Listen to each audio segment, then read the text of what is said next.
Tonight we begin with a simple question that sounds almost innocent until you really think about it. Could you survive a single day of Navy SEAL training? Not the full 6 months of basic underwater demolition / SEAL training, not even a week, just one day, 24 hours of what is widely considered the most brutal military training program on planet Earth.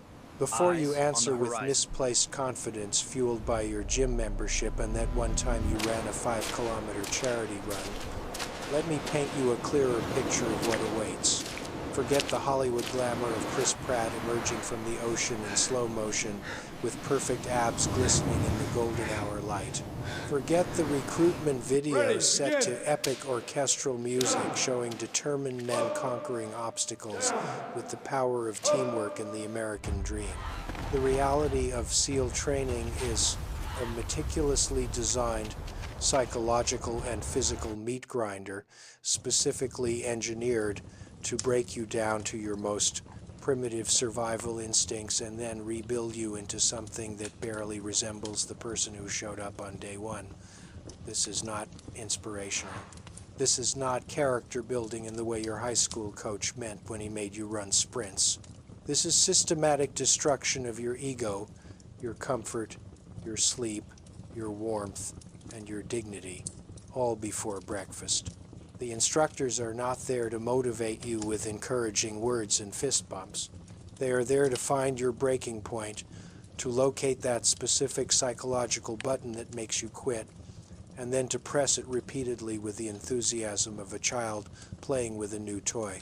They want you to fail.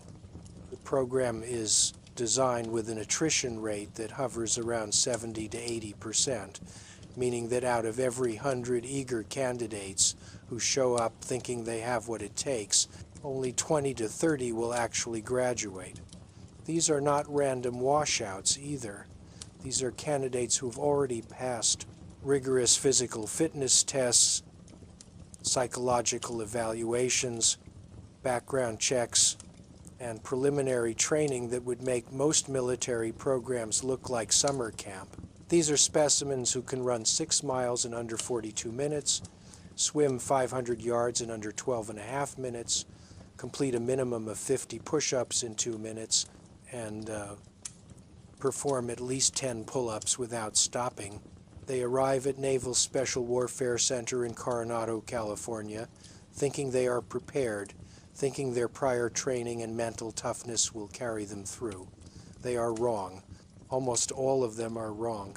And you, sitting comfortably wherever you are right now, with full access to climate control, unlimited water, soft furniture, and the ability to stop reading this whenever you want, would not make it past the first morning evolution, not because you lack character or courage, but because your body and mind have been conditioned by modern comfort to expect certain non-negotiable standards of existence like sleep, warmth, dryness, and the absence of constant physical agony.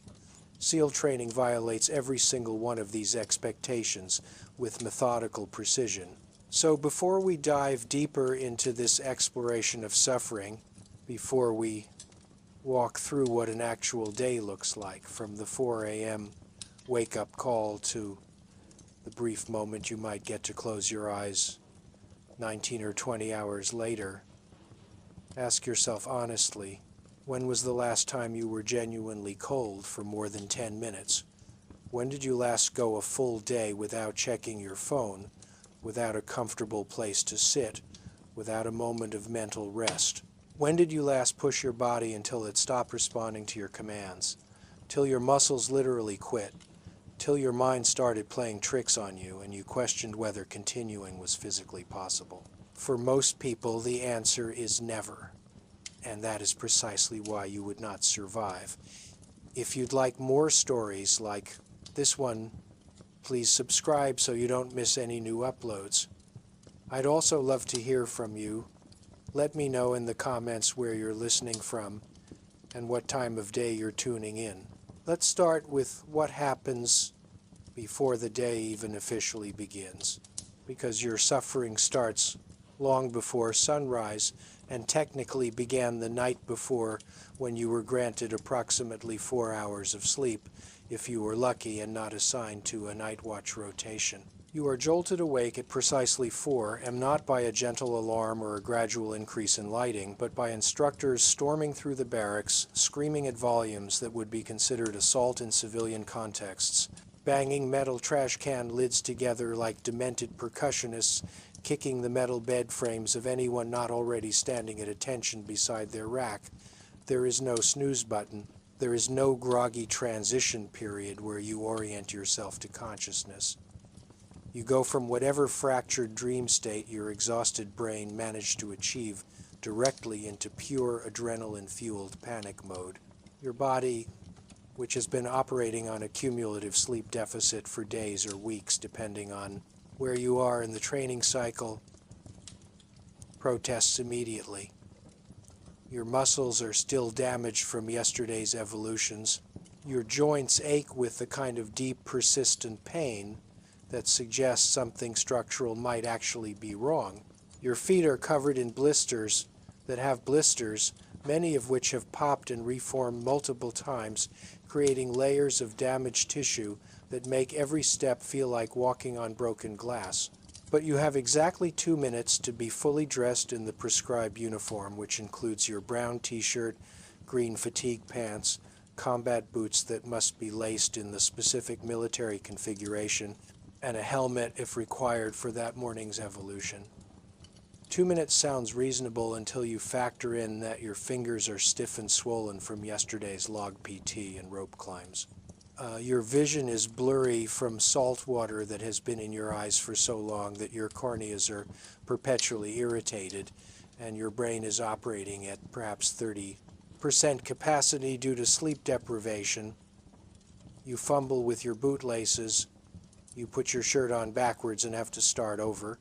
Meanwhile, the instructors are walking through the barracks, pointing out every microsecond of hesitation, every tiny mistake, every sign that you are struggling with this basic task.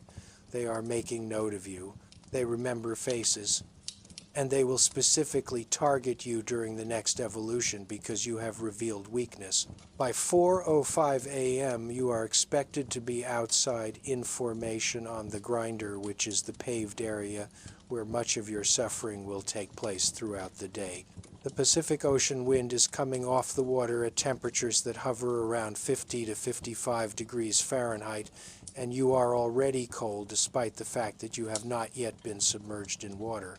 Your body is in that strange state where you are simultaneously exhausted and hyper-alert, where your heart is racing but your muscles feel like they are encased in concrete.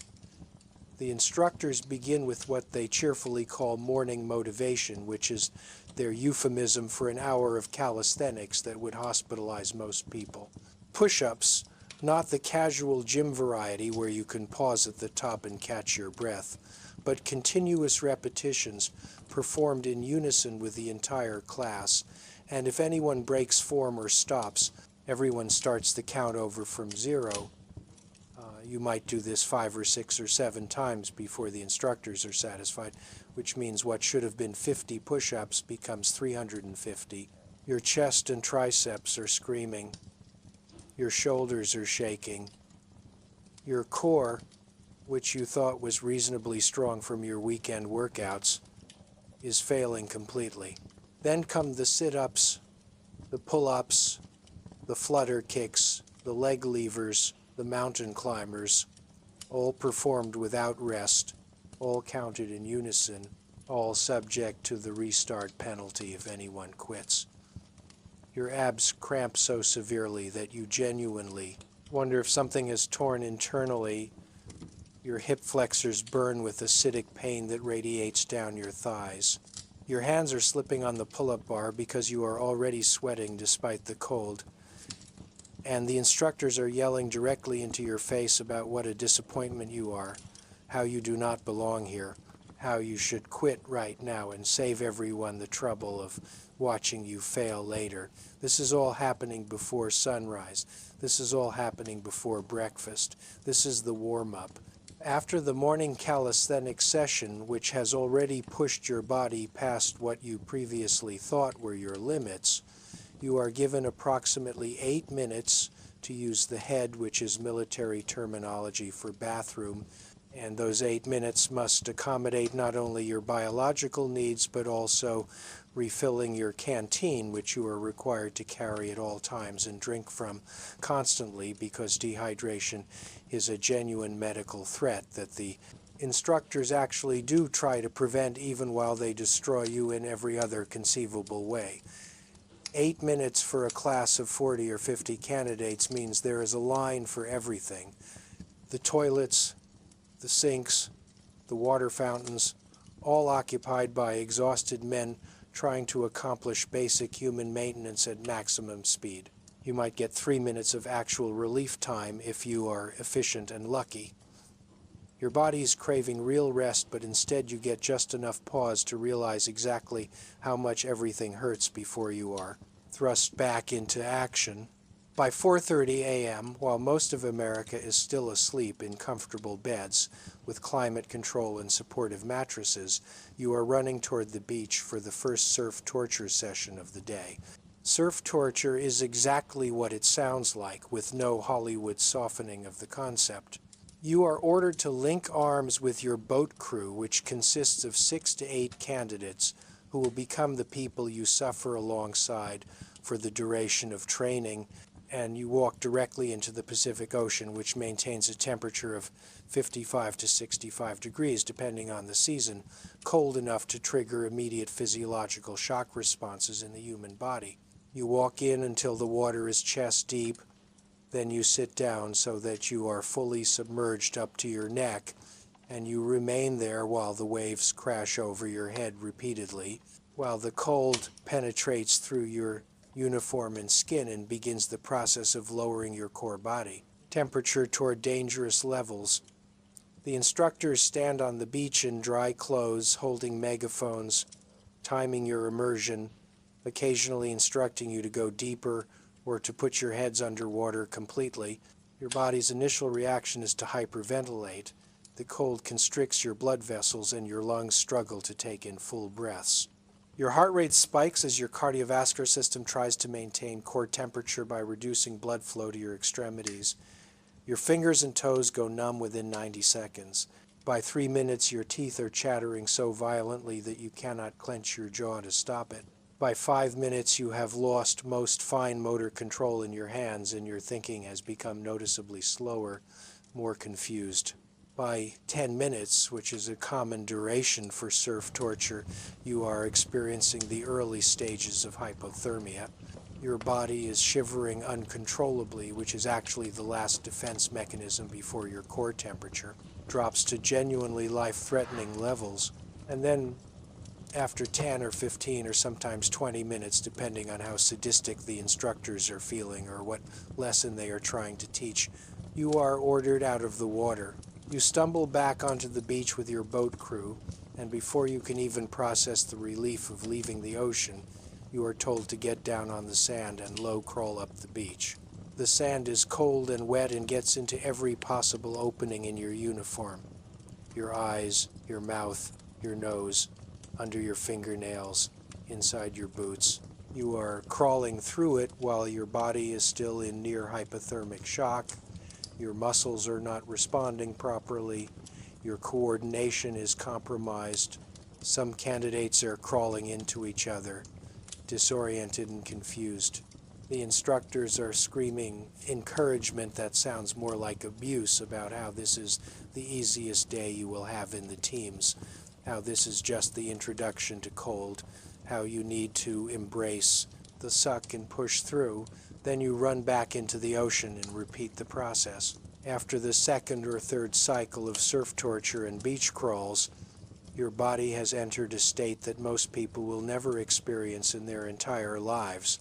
You are hypothermic but not quite cold enough for medical intervention, which is a very specific and intentional zone that the instructors maintain with surprising precision, because they actually do not want you to die or suffer permanent injury. They just want you right at the edge of what is survivable. Your core temperature has dropped to around 95 or 96 degrees Fahrenheit compared to the normal 98.6, and this seemingly small difference has profound effects on your physiology and psychology. Your cognitive function is impaired. Simple mental tasks that would normally be automatic, like counting or following multi-step instructions, now require intense concentration.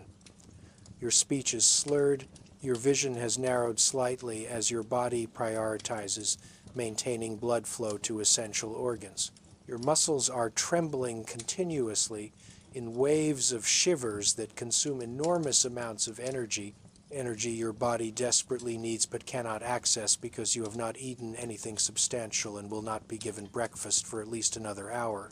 Some candidates are showing signs of more severe hypothermia, stumbling or appearing confused about where they are, and the medical staff who observe every evolution from a distance occasionally pull someone out for warming and evaluation, which means that person's training day is interrupted and they fall behind their class, which creates its own psychological stress about catching up and not being rolled back to a later class. But you are still within acceptable parameters for suffering, so you continue around 6 a.m., just as the sun is starting to actually provide some light, though no warmth yet. You are ordered to run from the beach to the compound, a distance of roughly a mile. But this is not a leisurely jog. This is a full sprint in combat boots that are now filled with sand and water, weighing several pounds more than they should, rubbing against your feet, which are already blistered and raw. You are running in formation with your boat crew, and if anyone falls behind, the entire crew is punished. So you are simultaneously trying to keep pace while also monitoring your teammates and encouraging or dragging anyone who is faltering. Your lungs are burning, your legs are moving through what feels like molasses. Your wet uniform is chafing against your skin in places that will become open sores by the end of the week. You arrive at the compound and there is no rest period, no moment to catch your breath. You are immediately directed to the grinder where several telephone poles have been laid out, each one approximately 12 feet long and weighing between 250 to 300 pounds, depending on the specific log. These are the logs for log PT, which is perhaps the most hated evolution in all of SEAL training, and that is saying something considering the competition. You and your boat crew, 6 to 8 people, must lift this log and hold it in various positions while performing exercises. The basic position is overhead, with the log balanced on your shoulders behind your neck, your arms raised and hands gripping the rough wood. Already your shoulders are screaming from the morning calisthenics and the awkward positions you held during surf torture. Now you are adding 250 pounds distributed unevenly across however many people in your crew, and the distribution is never even because some people are taller or shorter. Some are positioned where the log is thicker or thinner, some are stronger or weaker, and the instructors know exactly how to identify who is not pulling their weight. They watch for the candidates whose arms are not fully extended, whose shoulders are dipping, who are letting their teammates carry more of the burden, and they call those people out by name, loudly, publicly, ensuring everyone knows who the weak link is. Then the exercises begin. Overhead presses, where you lower the log to your chest and press it back up, except you must do this in unison with your crew, counting together, maintaining rhythm. Lunges, where you step forward with the log still overhead, dropping into a deep lunge position that sets your quadriceps on fire and tests your balance. Squats, holding the log in front of you at chest height, dropping down until your thighs are parallel with the ground, trying not to let the log pull you forward onto your face. Twists, where you rotate your torso while holding the log overhead, engaging core muscles you did not know you had. And the worst position of all, the extended hold, where you hold the log out in front of you with straight arms parallel to the ground, and you maintain this position for 1 minute or 2 minutes or however long the instructors decide, and your deltoids are shaking and burning, and eventually they simply fail. They stop responding to your commands, and the log starts to drop, and everyone in your crew is suffering the same failure. And you are all trying to will your destroyed muscles to function for just a few more seconds. Log PT typically lasts between 45 minutes to an hour and a half, depending on the day's schedule and how much the instructors feel you need to suffer. And by the end of it, your entire upper body is essentially shut down. Your shoulders are so destroyed that you cannot lift your arms above chest height without sharp shooting pains. Your back muscles are in spasm. Your core is cramping. Your grip strength is completely gone. Your hands opening involuntarily even when you try to make a fist. And finally, at approximately 7:30 a.m., you are given permission to go to the chow hall for breakfast. This sounds like relief until you realize you have maybe 20 minutes to accomplish the following tasks. Remove your wet, sandy uniform. Rinse off the salt and sand in a freezing cold outdoor shower because there is no hot water available, and even if there were, you do not have time to wait for it. Put on a dry uniform from your limited supply of clothing. Sprint to the chow hall, which is a quarter-mile away. Get through the food line. Eat enough calories to sustain you through the next phase of training, and get back to the grinder in formation before the deadline. 20 minutes. Most candidates skip the shower entirely and just change uniforms, which means they are putting clean clothes over salt-encrusted skin that is already chafing and developing rashes, but the alternative is not having enough time to eat. And food is precious. Food is necessary. Food is the only fuel your body will get until lunch, which might be 6 or 7 hours away, depending on the day's schedule. You sprint to the chow hall in a pack with your classmates, everyone moving with the desperate urgency of people who know that every second counts. The Navy provides surprisingly decent food, lots of calories, lots of protein, eggs and sausage, and pancakes and fruit and milk, but you have perhaps 8 to 10 minutes to eat once you sit down, and your body is in such a state of shock and exhaustion that your appetite is actually suppressed even though you desperately need calories. You force food down. You mechanically shovel scrambled eggs into your mouth without tasting them.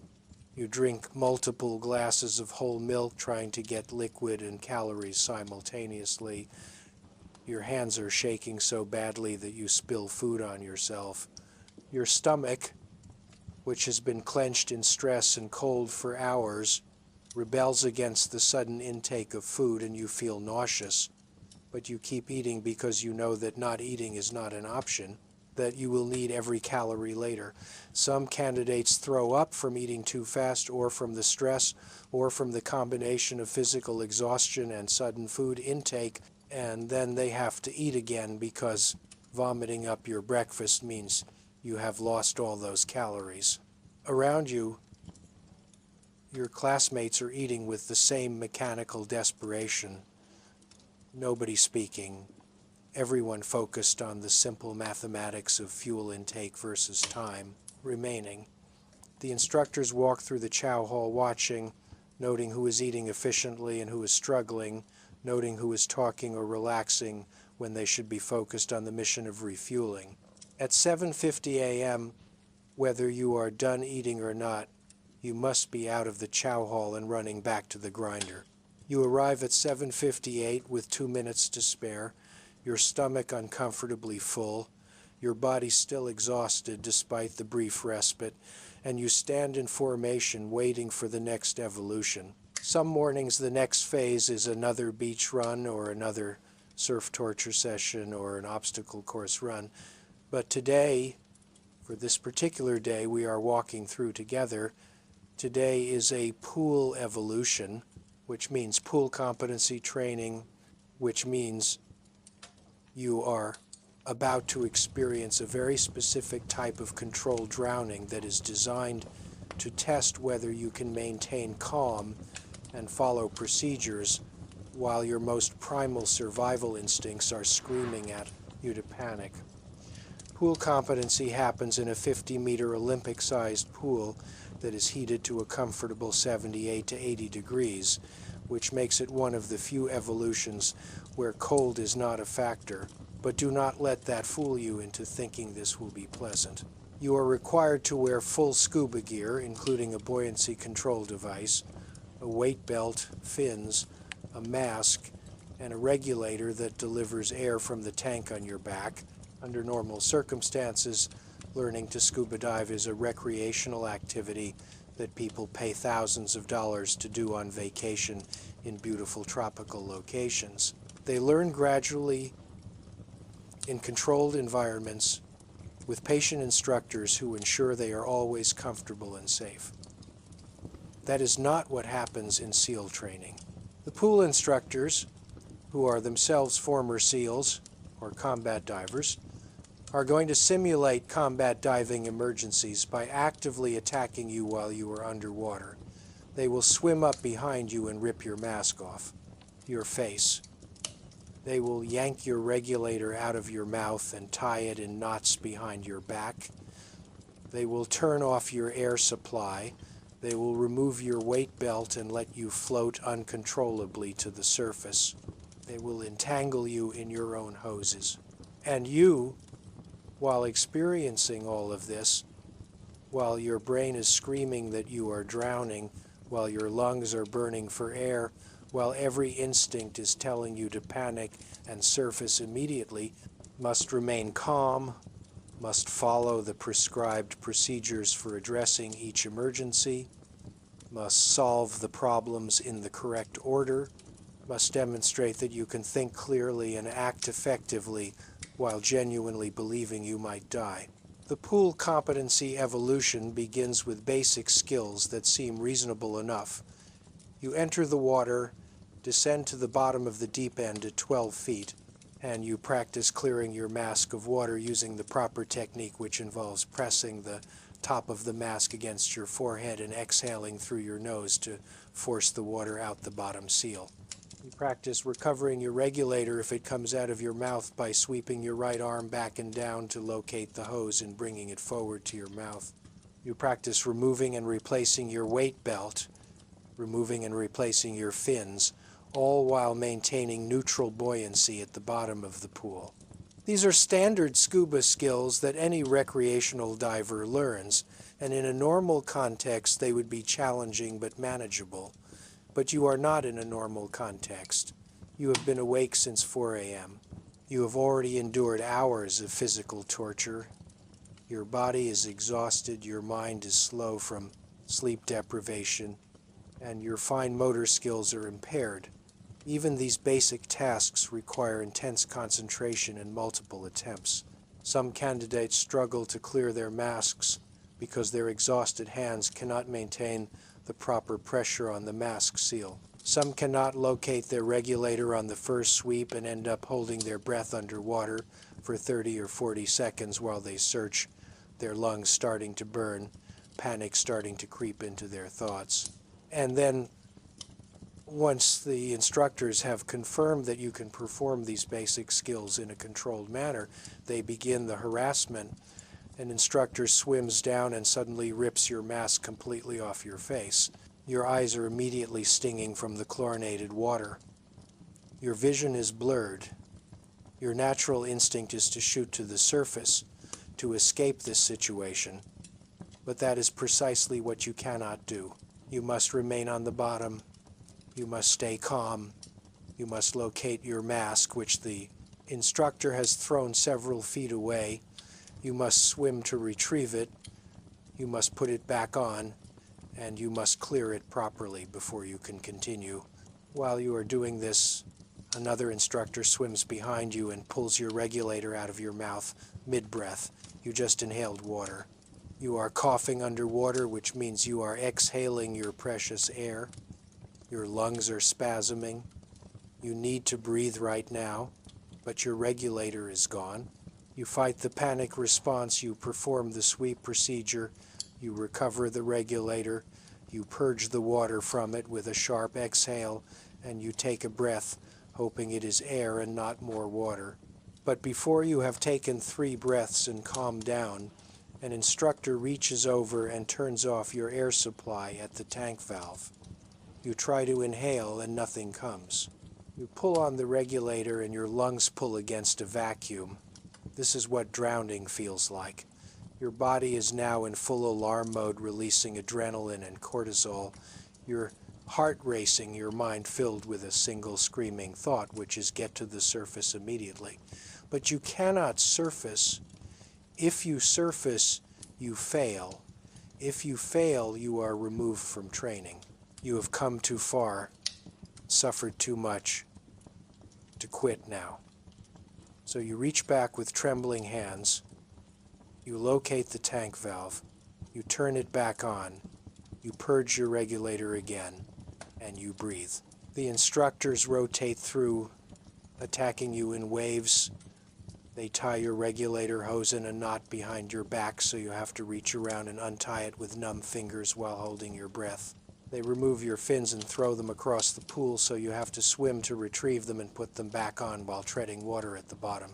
They turn off your air and remove your mask simultaneously, so you are blind and suffocating at the same time. They entangle you in your own hoses, so you have to methodically trace each line and separate them while your lungs scream for air. Each problem must be solved before moving to the next.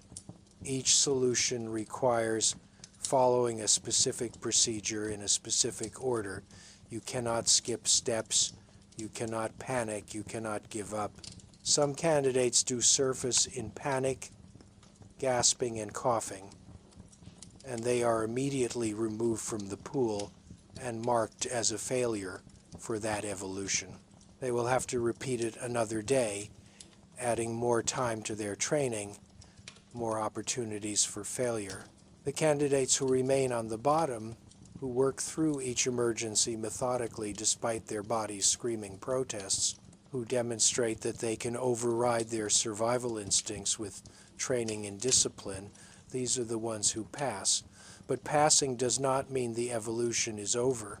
After you have survived the basic pool harassment, after you have proven you can handle individual emergencies, the instructors escalate.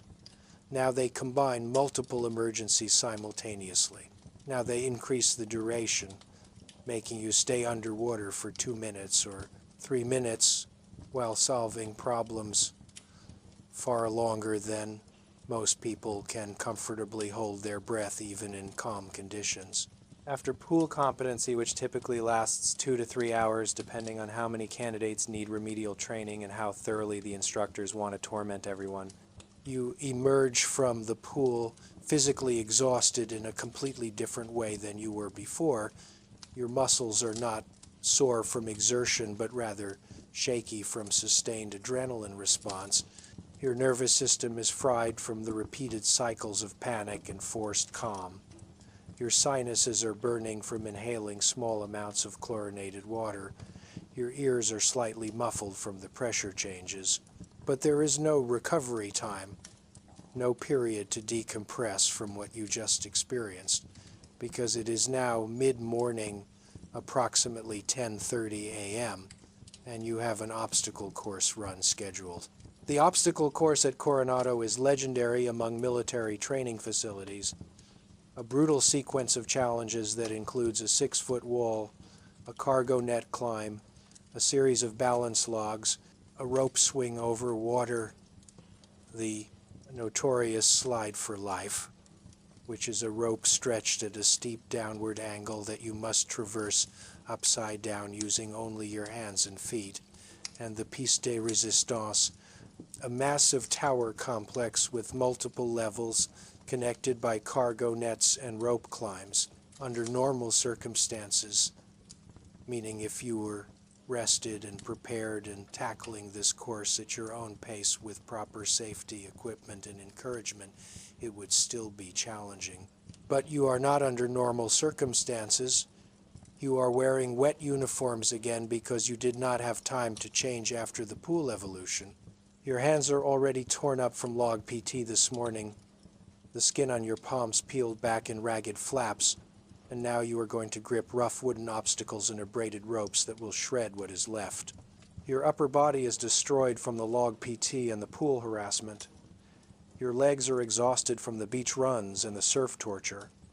Your mind is operating in a fog of fatigue that makes complex motor planning difficult, and you are going to run this obstacle course not once but multiple times. And you are going to do it as a boat crew, which means you must stay together, which means you move at the pace of your slowest member, which means if someone struggles, everyone suffers. The instructors stand at various points along the course with stopwatches and clipboards, noting your times, noting who is falling behind, noting any failures to complete an obstacle properly.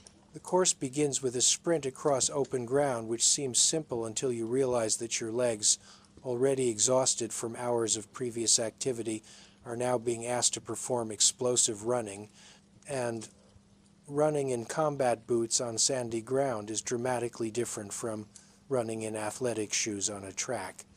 Your ankles are unstable. Your feet are sliding inside your boots, which are still slightly damp and filled with sand that has worked its way through the laces. You reach the first obstacle, a 6-foot wall that you must surmount, and 6 feet is not particularly high, but it requires a running start and explosive leg drive to jump high enough to grab the top, and then upper body strength to pull yourself up and over. On your first attempt, your hands slip on the wooden edge because they are wet, and your grip strength is compromised. You fall back and have to try again while your boat crew waits, and the instructors yell about wasting time. Second attempt, you get over, but you land awkwardly on the other side, and your ankle rolls slightly, not enough to seriously injure, but enough to hurt, enough to add one more source of pain to the comprehensive symphony of suffering your body is already experiencing. The cargo net climb is next, a 45-degree angled net stretched between 2 poles that you must climb hand over hand while maintaining 3 points of contact. Your arms are shaking. Your hands are slipping on the rough hemp rope. You make it halfway up and your grip fails completely, your fingers simply opening against your will, and you slide back down several feet, the rope burning through the skin on your inner forearms and thighs as you desperately try to arrest your fall. You try again. You make it to the top this time, but the descent is almost worse because your legs are shaking so badly that you cannot control your movements and you half fall down the net, arriving at the bottom in a graceless heap. Your boat crew is already moving to the next obstacle and you scramble to catch up, running with a noticeable limp from your rolled ankle, your breath coming in ragged gasps. The slide for life is where many candidates experience their first real moment of absolute terror during the obstacle course. Picture a thick rope stretched at approximately a 45-degree downward angle from a platform 20 feet off the ground down to a lower platform with a pool of cold water beneath it. And you must traverse this rope upside down, meaning you hang from the rope with your hands and hook your boots over the top.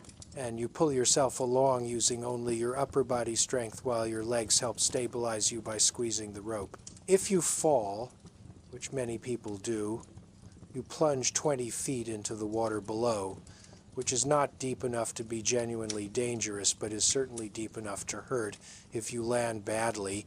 And regardless of whether you fall or complete the obstacle, you are going to be wet again, which means when you run to the next obstacle, you will be cold again, the wind chill effect working on your soaked uniform. You climb the ladder to the top platform, your legs wobbling with fatigue, and you look down at the rope stretching away below you at a steep angle that seems impossible to navigate. Your boat crew members are watching, some having already completed it successfully, some waiting their turn behind you, and the instructor is standing there with complete indifference to your fear, simply pointing at the rope and telling you to go. You grip the rope with your destroyed hands, each contact point sending signals of pain to your brain, and you hook your boots over the top and lean back, transferring your full body weight to your hands in the hook of your boots. Immediately your grip starts slipping.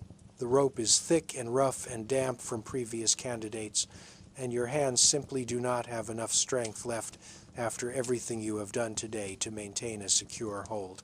You try to move forward, hand over hand, pulling yourself along the downward slope, but your arms are shaking so violently that you can barely control your movements.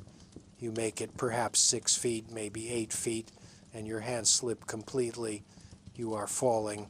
The fall takes maybe 1 full second, but your perception of time dilates and it feels much longer, long enough to think, oh no, long enough to realize you cannot correct your position in the air, long enough to anticipate the impact. You hit the water badly, stomach first, the impact driving the air from your lungs, the cold shocking your system even though you have already been cold all morning. You surface gasping and coughing, and the instructor is already yelling at you to get out and try again. There is no sympathy for your failure. There is no acknowledgement that what you just attempted was difficult. You simply failed and must retry until you succeed. Second attempt, you make it farther, perhaps 15 feet before falling.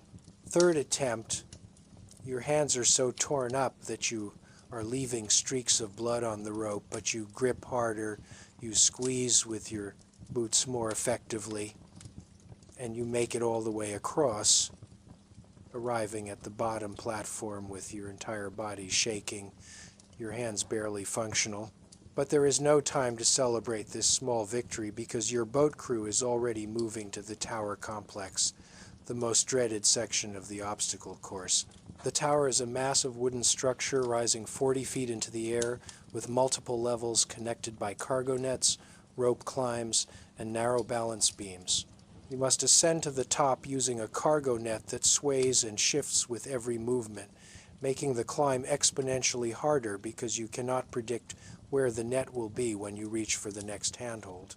Your boat crew climbs together, spread across the net, everyone fighting their own battle with exhaustion and fear. At 20 feet up, you make the mistake of looking down, and the ground seems impossibly far away, and you experience a moment of vertigo where your grip loosens and you nearly fall.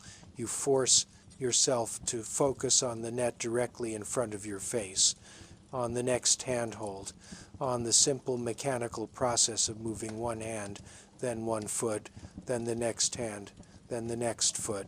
You reach a platform at 30 feet and you have to traverse a balance beam that is only 6 inches wide with nothing but air on either side. Your ankle, which you rolled earlier, is throbbing with each step. Your sense of balance, which is already compromised by exhaustion and sleep deprivation, is unreliable. You shuffle across the beam with your arms extended for balance, moving inches at a time, and halfway across your ankle gives out and you start to fall sideways. Pure instinct makes you grab for the beam, and you end up hanging from it with your hands, your legs dangling 40 feet above the ground, and you have to perform a pull-up to get your leg back over the beam while your entire body is shaking with adrenaline and fatigue.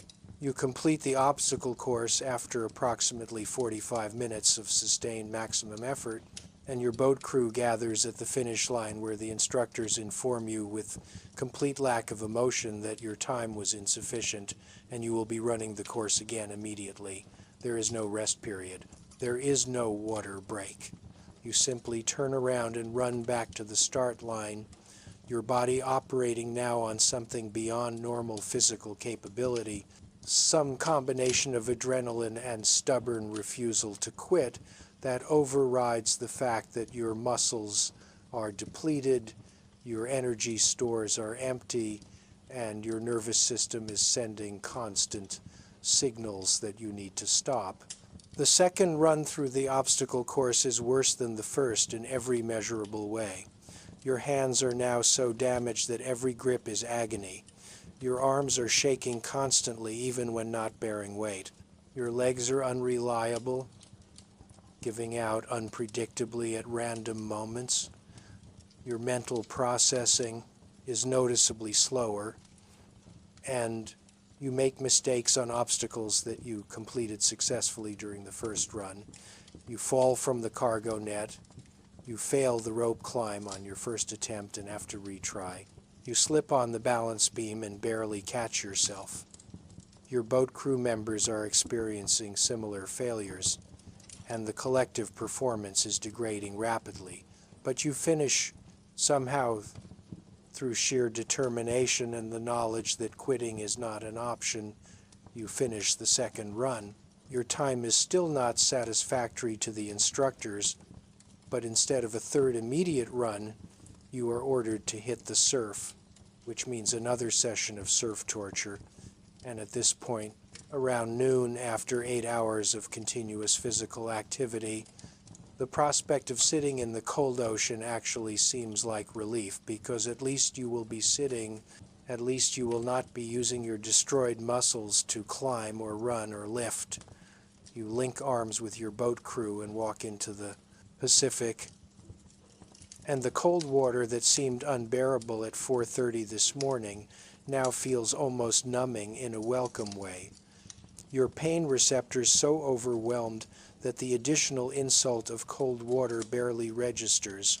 You sit in the surf zone with waves crashing over your head, and for 15 minutes you simply exist in a state of misery that has become so total and comprehensive that it loops back around to a kind of meditative acceptance. You are cold, you are exhausted, you are in pain, and there is absolutely nothing you can do about any of it except endure. The instructors on the beach are talking among themselves, occasionally glancing at their watches, letting you soak for the prescribed duration. When they finally call you out of the water, you struggle to stand because your legs have stiffened in the cold and your joints are not responding properly. You stumble out of the surf with your boat crew, and you are ordered to low crawl through the soft sand up to the berm, which is a 20-yard section of beach that transforms simple crawling into a full-body workout, because soft sand provides no stable surface to push against. You are crawling forward inches at a time, your elbows and knees digging into the sand, your destroyed hands trying to find purchase, and sand is getting into your eyes and mouth and nose and under your uniform, where it will chafe and irritate for the rest of the day.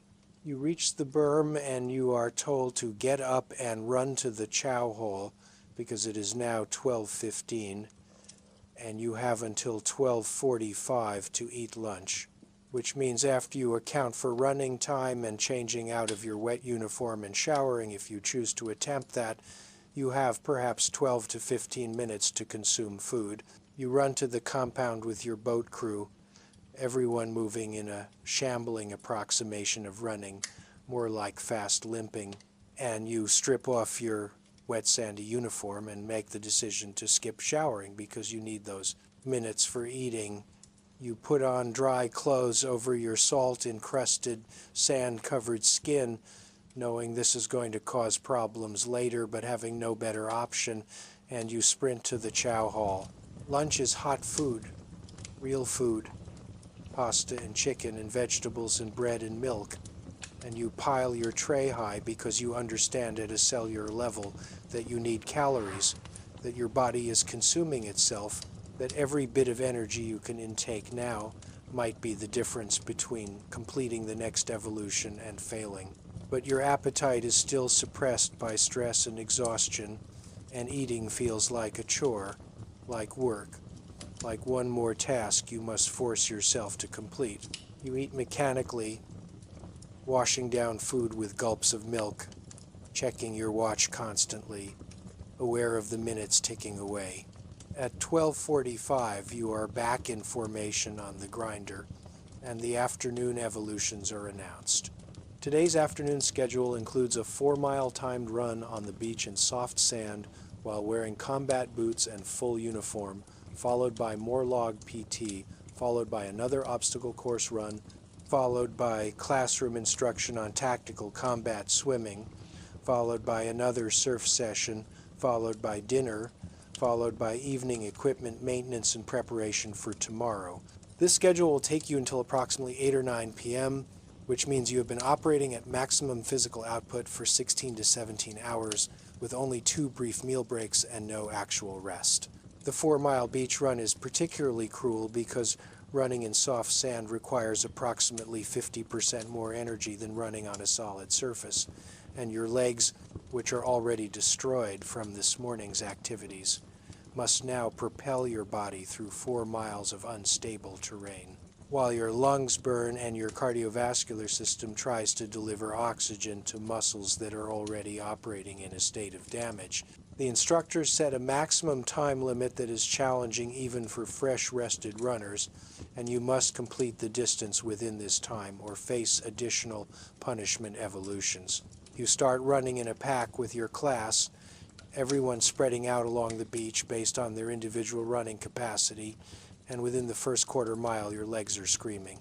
Your quads are burning with lactic acid. Your hip flexors are cramping.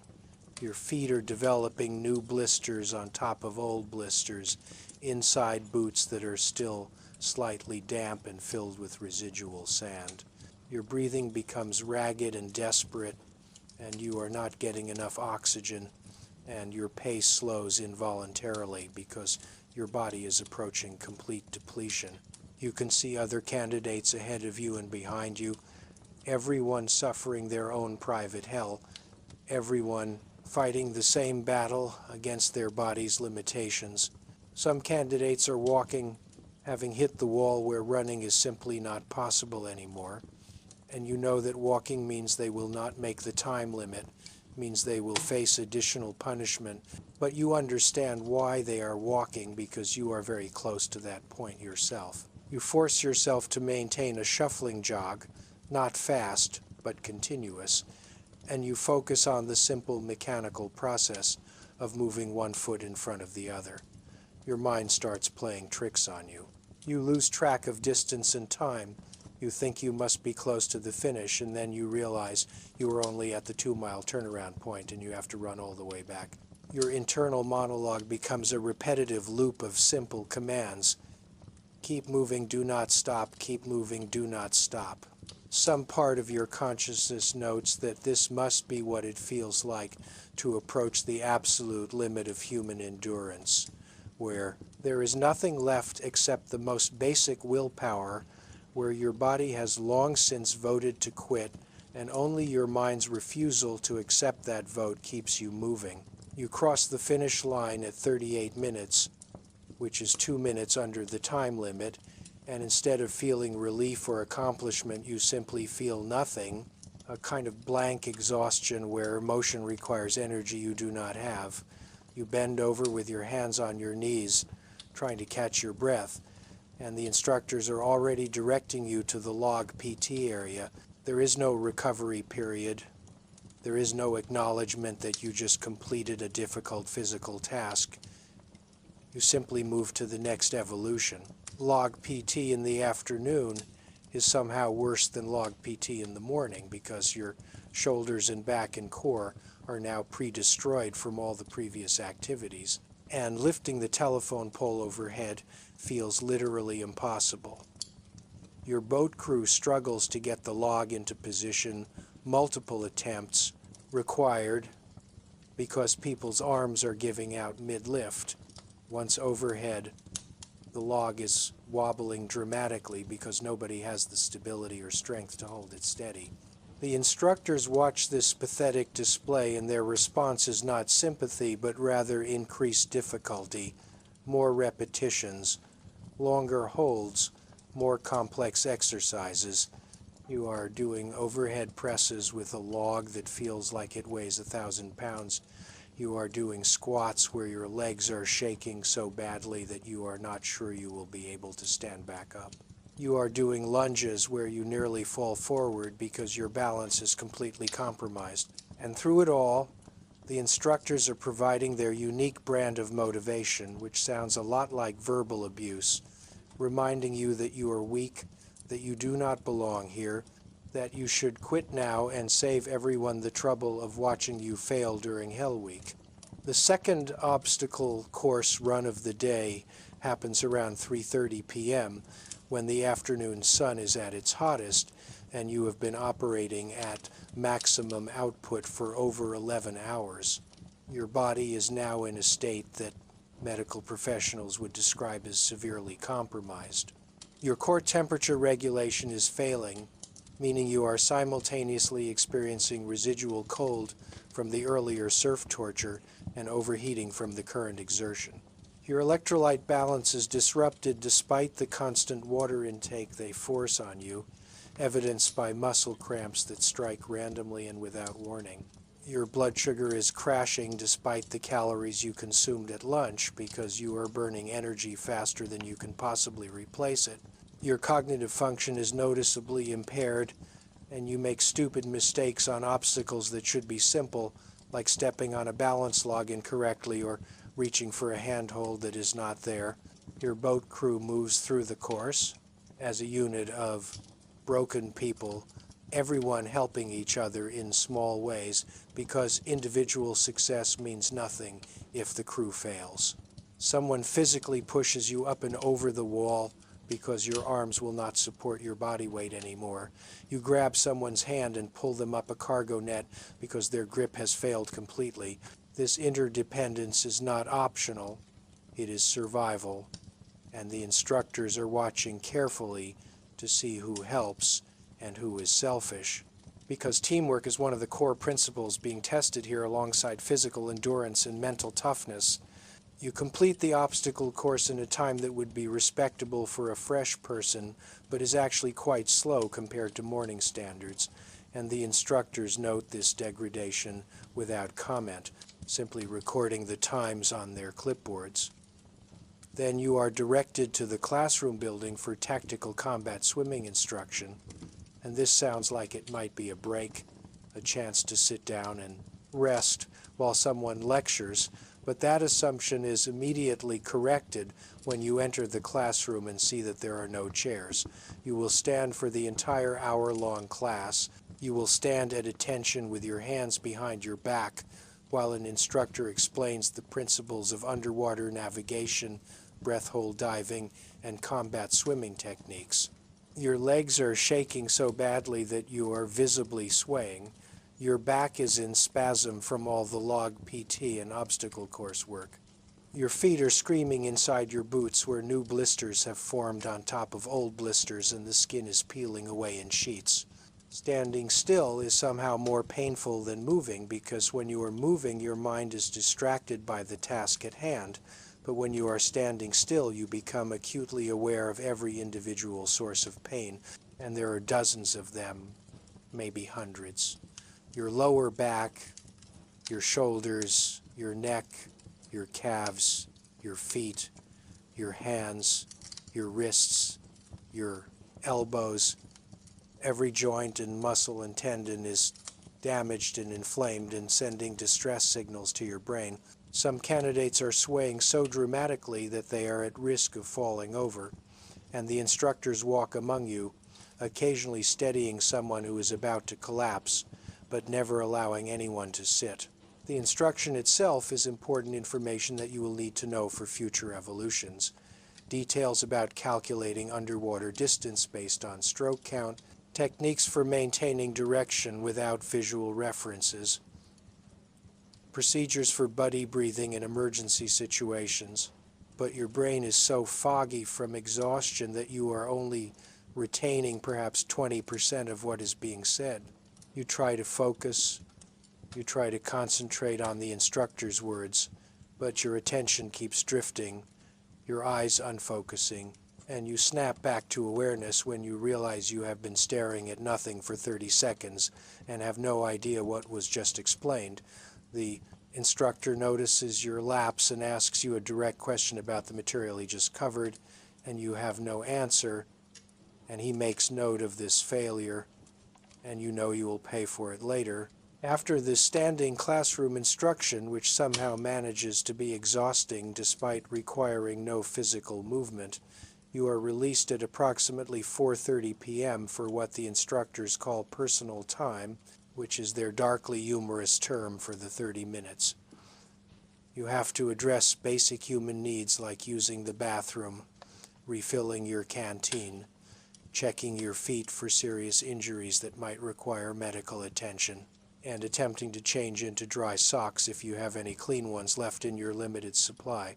30 minutes sounds generous until you realize that everyone in your class is trying to accomplish the same tasks simultaneously with limited facilities, and there is a line for everything. The bathroom has 6 stalls for 40 candidates. The water fountains are old and slow-flowing. The medical station, where you can get blisters drained or abrasions bandaged, has one corpsman who is already overwhelmed.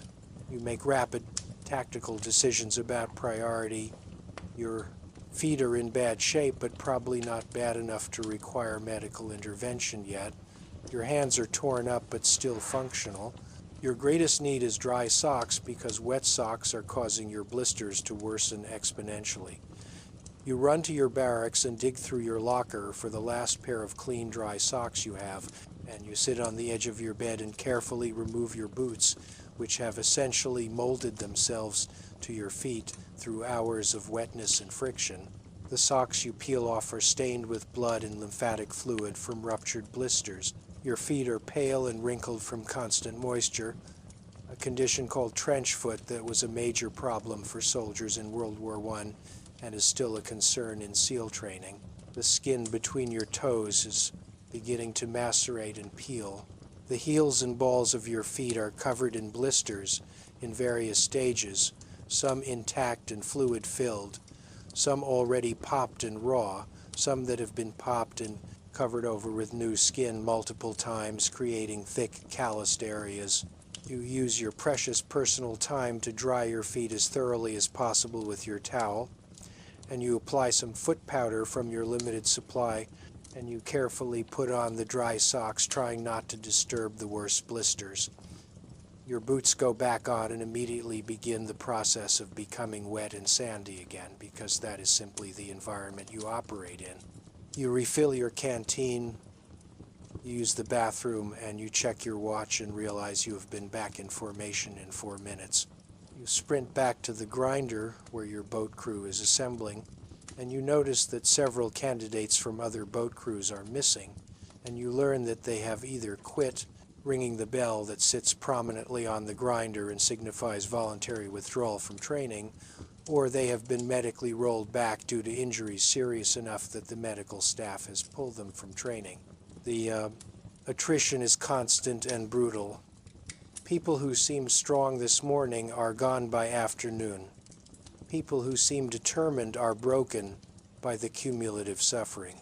And you, standing in formation, waiting for the next evolution, cannot help but wonder if you will be next, if there is some breaking point waiting ahead that you will not be able to push through. The instructors announce the next activity, another surf session followed by a 2-mile beach run, followed by more log PT, followed by dinner. It is now 5 p.m. You have been awake and active for 13 hours.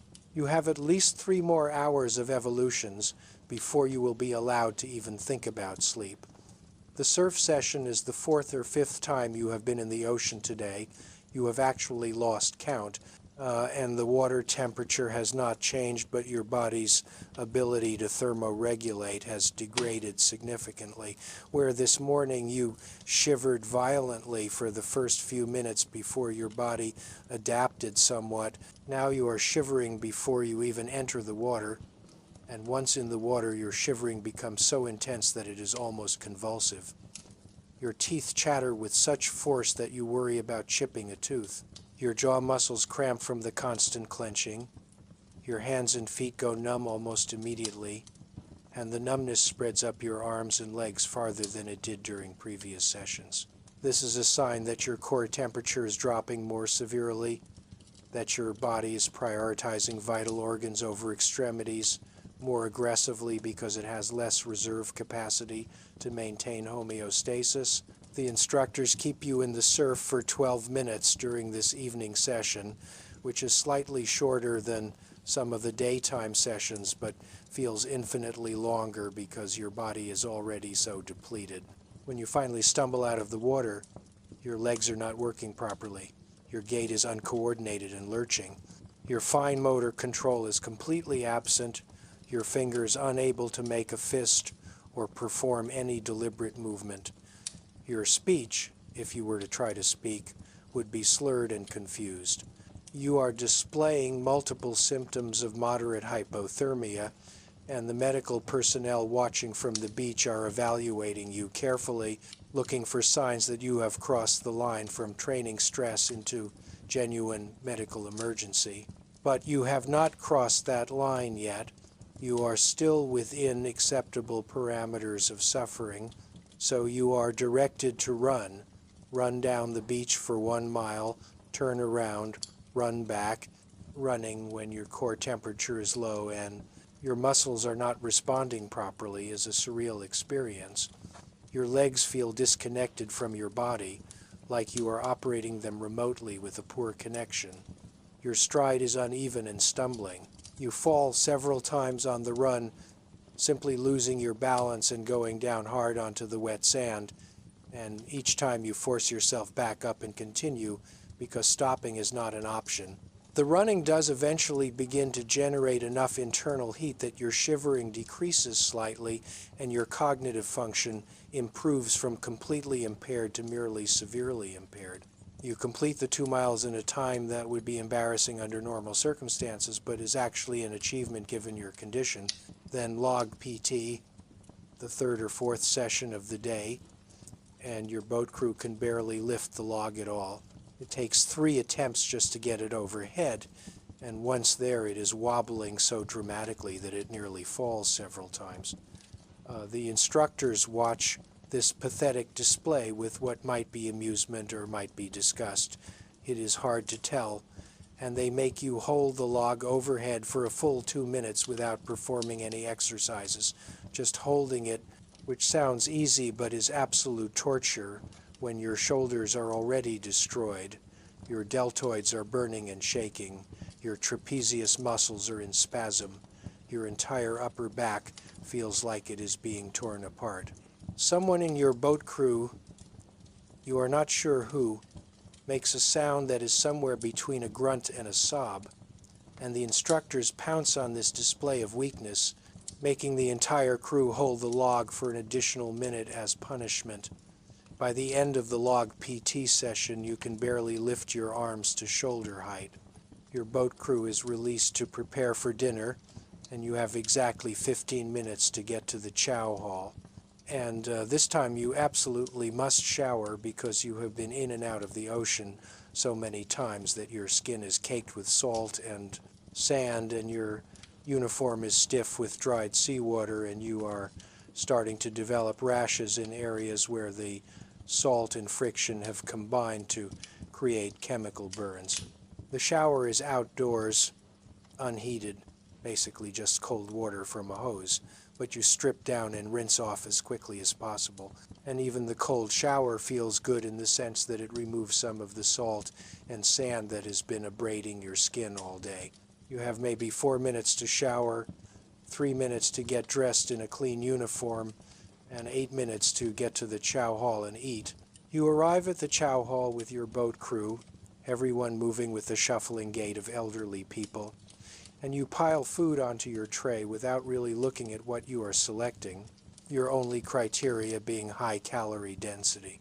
Your appetite is still suppressed by exhaustion and stress, but you force yourself to eat, mechanically chewing and swallowing, drinking multiple glasses of milk and juice to get both calories and hydration. Some candidates are falling asleep while eating, literally nodding off between bites, their exhaustion so complete that their brains are trying to shut down even in inappropriate contexts. One candidate in another boat crew actually face plants into his mashed potatoes, asleep before his face hits the food. And the instructors walk over and wake him up and send him to medical for evaluation because falling asleep during dinner suggests he might be approaching dangerous levels of sleep deprivation. You finish eating and check your watch and realize with a sinking feeling that it is now 6:45 p.m. and you still have evening equipment, maintenance, and personal hygiene time scheduled. And then maybe, possibly, you might get to sleep around 9 or 9:30 p.m. if you are efficient with your evening routine. Evening equipment maintenance is not optional, and it is not quick. You are required to thoroughly clean and prepare all of your gear for the next day's evolutions.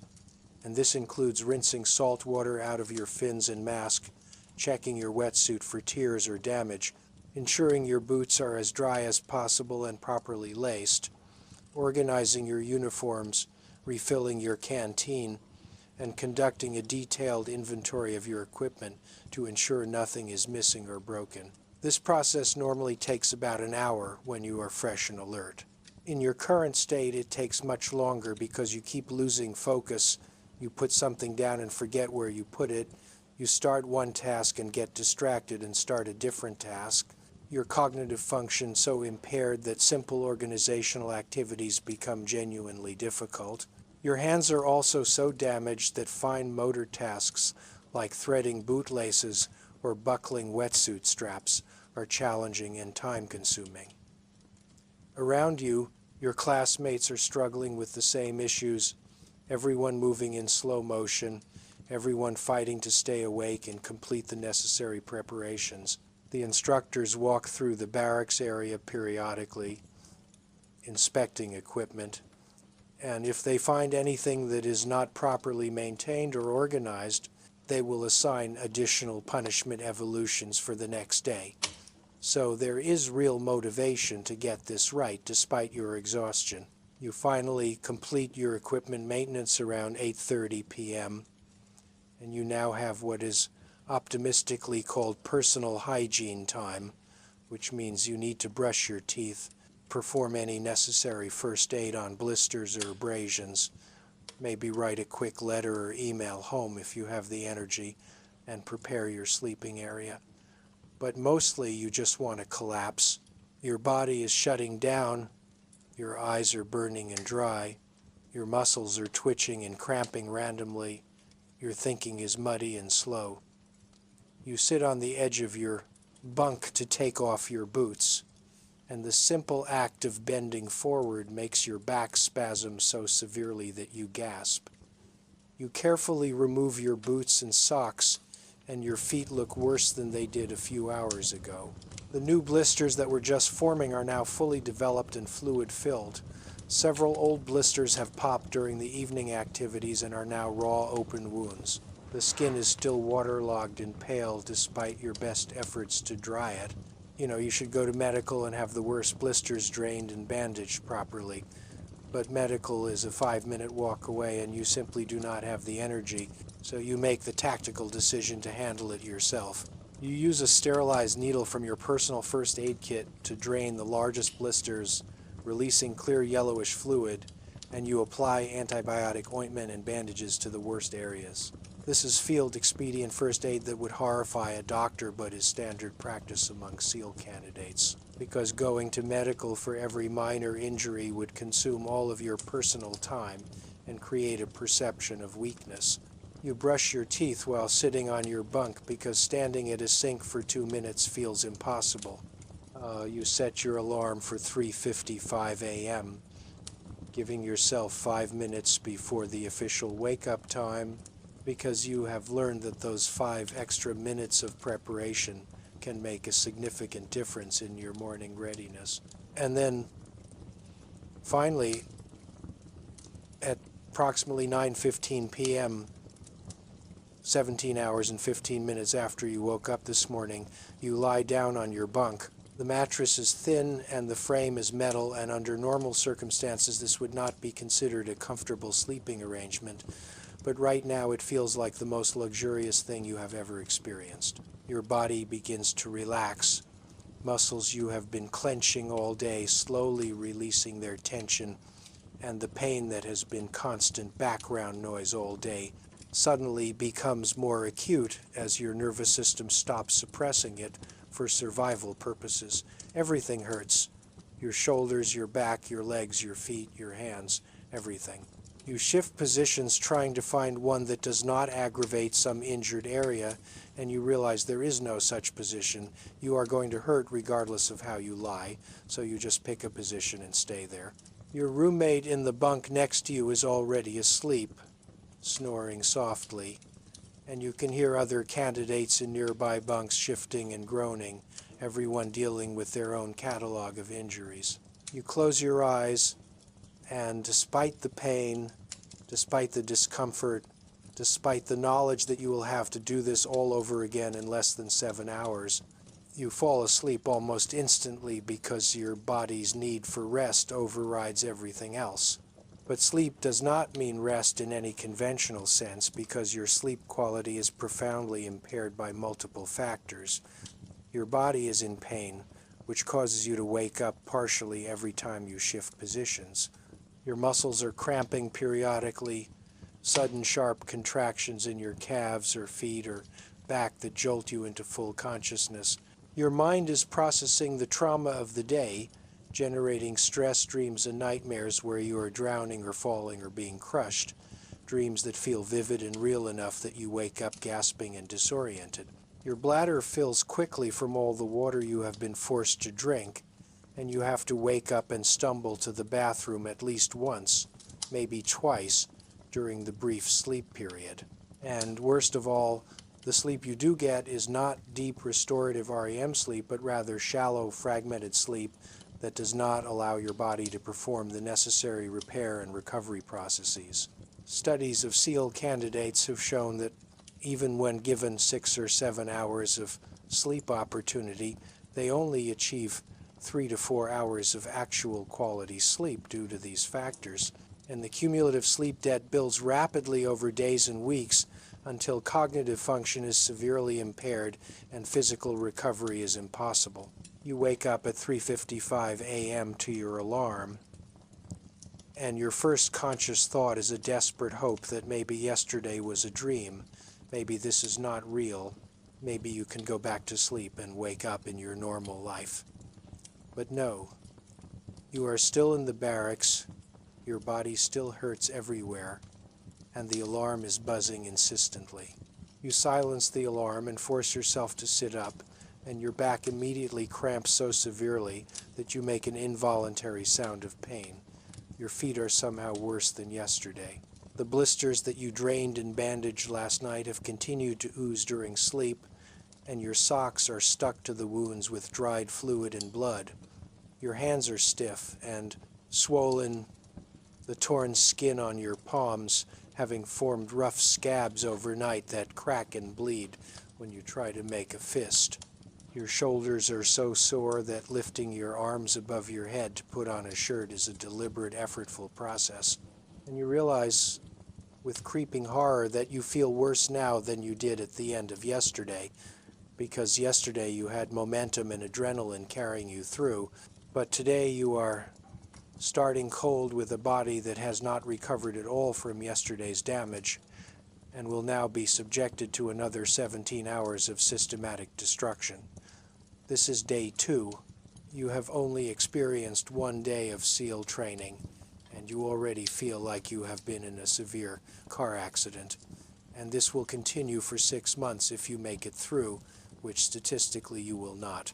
The instructors will tell you that the first week is actually the easiest week because you still have some physical reserves, because your body is not yet completely broken down, because you have not yet accumulated the massive sleep debt and the chronic injuries that make later weeks truly unbearable.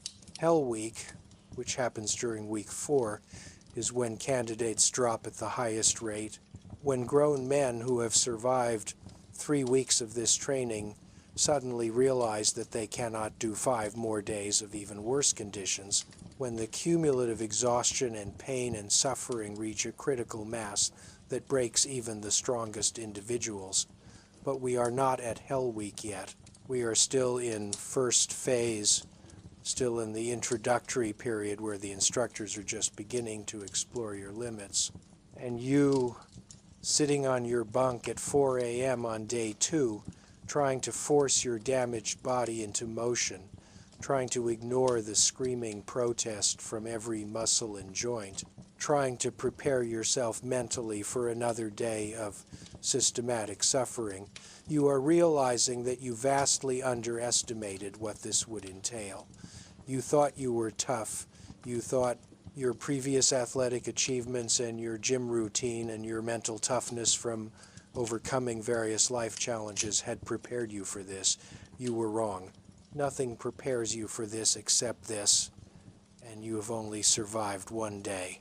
At precisely 4 a.m., the instructors stormed through the barracks with their trash can lids and bullhorns, and even though you were already awake, the sudden explosion of noise and aggression triggers an adrenaline response that makes your heart race and your hands shake. They are yelling the same things they yelled yesterday, questioning your commitment, your capability, your worth.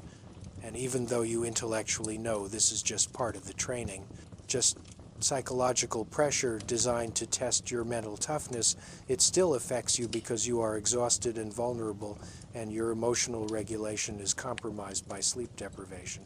You have 2 minutes to be dressed and outside, and this morning those 2 minutes feel both longer and shorter than yesterday.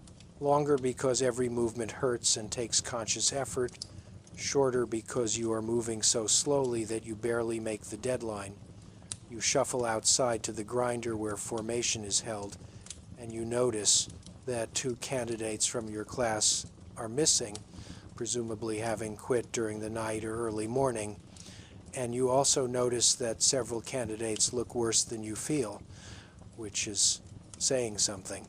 There is a guy whose face is so swollen from a combination of saltwater exposure and fatigue that his eyes are nearly shut. There is another whose hands are wrapped in so much gauze that he looks like he is wearing white mittens, and you wonder how he is going to grip anything today. There is a third who is limping so severely that every step looks agonizing, and the instructors have seen this but have not pulled him for medical evaluation yet, which means his injury is considered within acceptable parameters. Morning PT begins, and your body simply does not respond the way it did yesterday. Yesterday you could at least start the push-ups with reasonable form before degrading. Today your arms are shaking from the first repetition. Yesterday you could complete maybe 20 or 30 sit-ups before your abs started failing. Today you are struggling at rep 10. Your boat crew is performing worse collectively as well. Everyone degraded, everyone operating at reduced capacity, and the instructors are noting this with what seems like satisfaction because this is exactly what they expected. This is the normal progression of breaking candidates down. The morning calisthenics session lasts 90 minutes instead of the usual 60. An extra 30 minutes of suffering added because the instructors have decided your performance is substandard and requires additional correction. By the time you are released to hit the surf for the first time today, it is 5:30 a.m. instead of the usual 5 a.m., which means your schedule is already compressed and you will have less time for breakfast and less time for the other activities of the day, all while being expected to maintain the same performance standards. The first surf torture of day 2 is somehow colder than any surf session from yesterday, or maybe your body is just less capable of handling it, or maybe the ocean temperature has actually dropped overnight. But regardless of the reason, you are shivering violently within seconds of sitting down in the water. Your teeth are chattering so hard that you accidentally bite your tongue and taste blood. Your hands go numb almost immediately, and the numbness spreads up your arms faster than it did during any session yesterday. Your thinking becomes confused and muddy, and you lose track of time. You cannot estimate whether you've been in the water for 3 minutes or 10 minutes, your internal clock malfunctioning due to hypothermia. Some candidates in other boat crews are showing signs of more severe cold injury, their speech slurred and nonsensical, their movements uncoordinated, and the medical staff pulls several people out of the water for warming and evaluation, which means those candidates will fall behind today and will have to make up the missed evolutions later, adding more suffering to their schedule. But you remain within acceptable parameters, so you stay in the water for the full 15-minute session, and when you finally stumble out onto the beach, your body is not responding properly. You fall twice while trying to stand up out of the surf. Your legs are not bending correctly. Your arms are hanging limply at your sides. An instructor is yelling at you to low crawl, and you know what that means. You understand the words, but your brain cannot quite formulate the motor commands to make your body perform the action. You eventually get down on the sand and begin crawling, but your movements are uncoordinated and inefficient, and you are making very slow progress up the beach.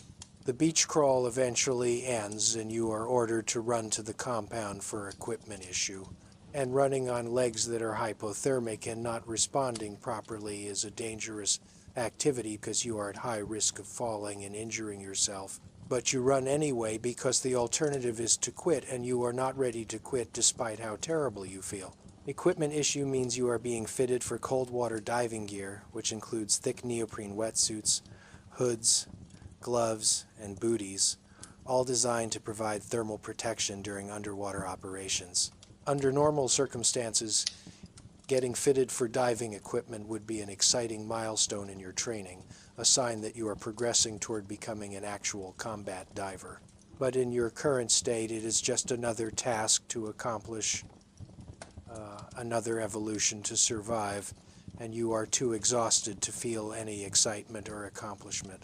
The equipment fitting takes about 45 minutes, during which you stand in a warehouse-like building trying on different sizes of wetsuits and gear, while supply personnel mark down your measurements and issue you the items that fit properly.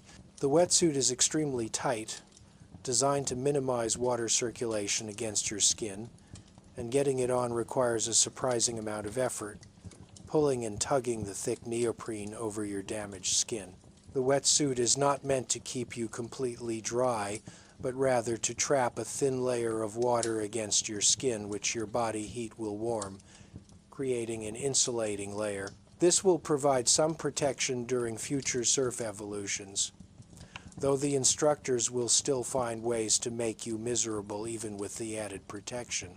After equipment issue, you have exactly 12 minutes to get to the chow hall for breakfast, which is not enough time to properly shower or change.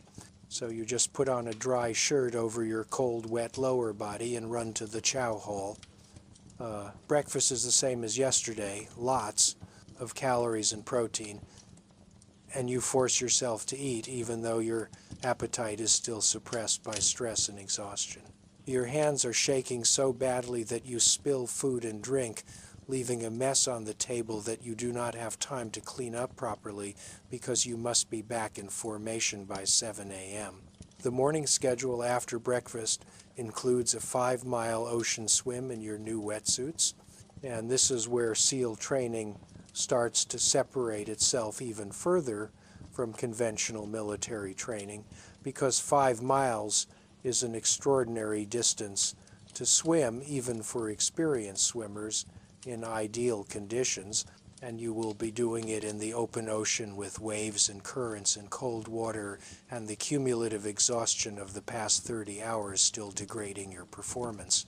You gather on the beach with your boat crew, everyone now wearing their new wetsuits, which provide some thermal protection but also restrict movement and add weight and create new chafing points at the neck and wrists and ankles. The instructors explain that you will swim parallel to the beach, maintaining visual contact with the shore at all times, and you must complete the 5 miles within a maximum time limit that is challenging even for strong swimmers. You will swim with your boat crew, staying within arm's reach of your teammates, because one of the core principles being tested is whether you can maintain team cohesion during extended physical challenges. You enter the water and begin swimming using a combat side stroke that is efficient for long distance and allows you to maintain situational awareness by keeping your head above water periodically. The first mile is merely difficult.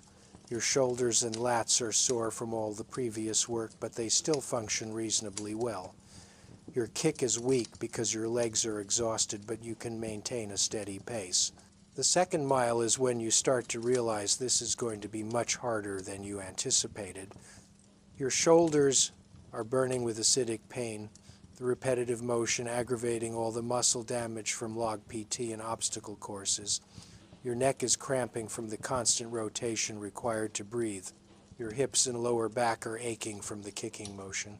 The wetsuit, which initially provided comfortable warmth, is now starting to chafe at the neck and armpits, where the constant swimming motion is rubbing the neoprene against your salt-damaged skin. By the third mile of the ocean swim, you are experiencing something you have never felt before, which is the complete and total failure of your aerobic capacity. Your muscles are running on fumes. Your glycogen stores are depleted. Your body is consuming its own protein for energy in a process called gluconeogenesis, essentially cannibalizing muscle tissue to keep you moving. Your stroke mechanics are falling apart, your arms windmilling inefficiently instead of pulling cleanly through the water, your kick degrading into a weak flutter that provides almost no propulsion. You are making forward progress primarily through sheer, stubborn refusal to stop, rather than through effective swimming technique. Your boat crew is spread out now, the stronger swimmers slightly ahead, the weaker swimmers falling behind, but everyone still within sight of each other, still technically maintaining formation. The instructors are following in small boats, watching carefully, ready to pull anyone who shows signs of genuine medical distress like loss of consciousness or inability to maintain position, but short of that they are letting you suffer. The fourth mile is when you start having serious doubts about whether you can complete this swim. Every stroke is agony. Your shoulders are sending sharp shooting pains down your arms with each rotation. Your lower back is cramping in waves that make you pause your kick periodically and just use your arms. Your breathing is ragged and desperate. You are not getting enough oxygen. Your muscles are operating in an increasingly anaerobic state, producing lactic acid that makes everything burn. You swallow seawater several times because you are too exhausted to properly coordinate your breathing with the wave motion, and you cough and choke and lose even more time. You can see some of your boat crew members ahead of you, maybe 50 yards distant, and you know you are supposed to stay together, but you cannot make your body move any faster. You are the weak link right now, the one holding back the team. And this knowledge adds psychological distress to your physical suffering. An instructor in a boat pulls alongside you and asks if you want to quit, says you can climb in the boat right now and the suffering will end, says there is no shame in recognizing your limits. And for a moment you actually consider it because the pain is so overwhelming and the relief would be so immediate. But then you think about everything you have already endured, all the suffering you have already survived, and you realize that quitting now would mean all of that was for nothing, would mean you broke before finding your actual limit, and that thought is somehow more intolerable than continuing to swim. You tell the instructor no, you are not quitting, and you force yourself to maintain your stroke even though every movement is torture.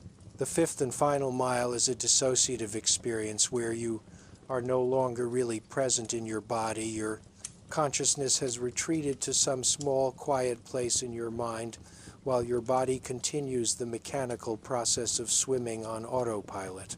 You are not thinking about technique or pace or your boat crew. You are just moving one stroke at a time, existing in a timeless state of pure suffering. You have no idea how long the fifth mile takes. It could be 20 minutes or it could be an hour. Your perception of time is completely distorted. But eventually, finally, you see the beach ahead of you and you realize you are approaching the finish point. You stumble out of the water on legs that are not working properly, your wetsuit feeling like it weighs 100 pounds, and you collapse onto the sand, not because you choose to, but because your legs simply give out. You lie there gasping and shaking while instructors walk past you, some stopping to check that you are breathing properly and not in medical distress, but no one offers congratulations or acknowledgement that you just completed an extraordinary physical feat. You just completed a 5-mile ocean swim in challenging conditions after 33 hours of cumulative training stress, but to the instructors this is just another box checked, just another evolution completed, just another step in a very long process.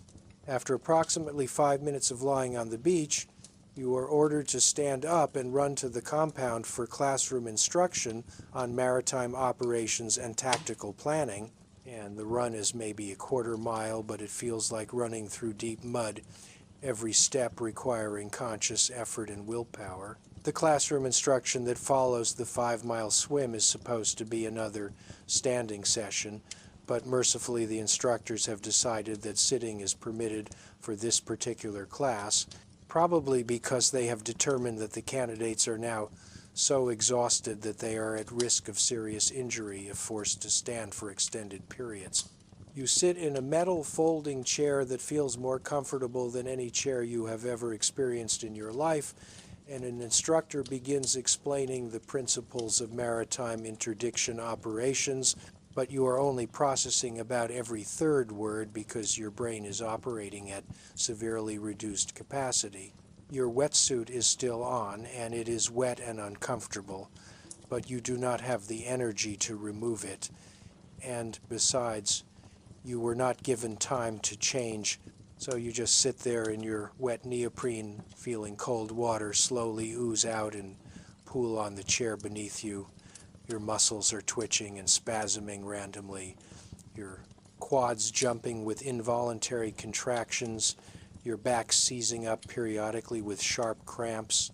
Several candidates in the class are falling asleep despite being in metal chairs during an important instruction session, their heads drooping forward and then snapping back up when they partially wake.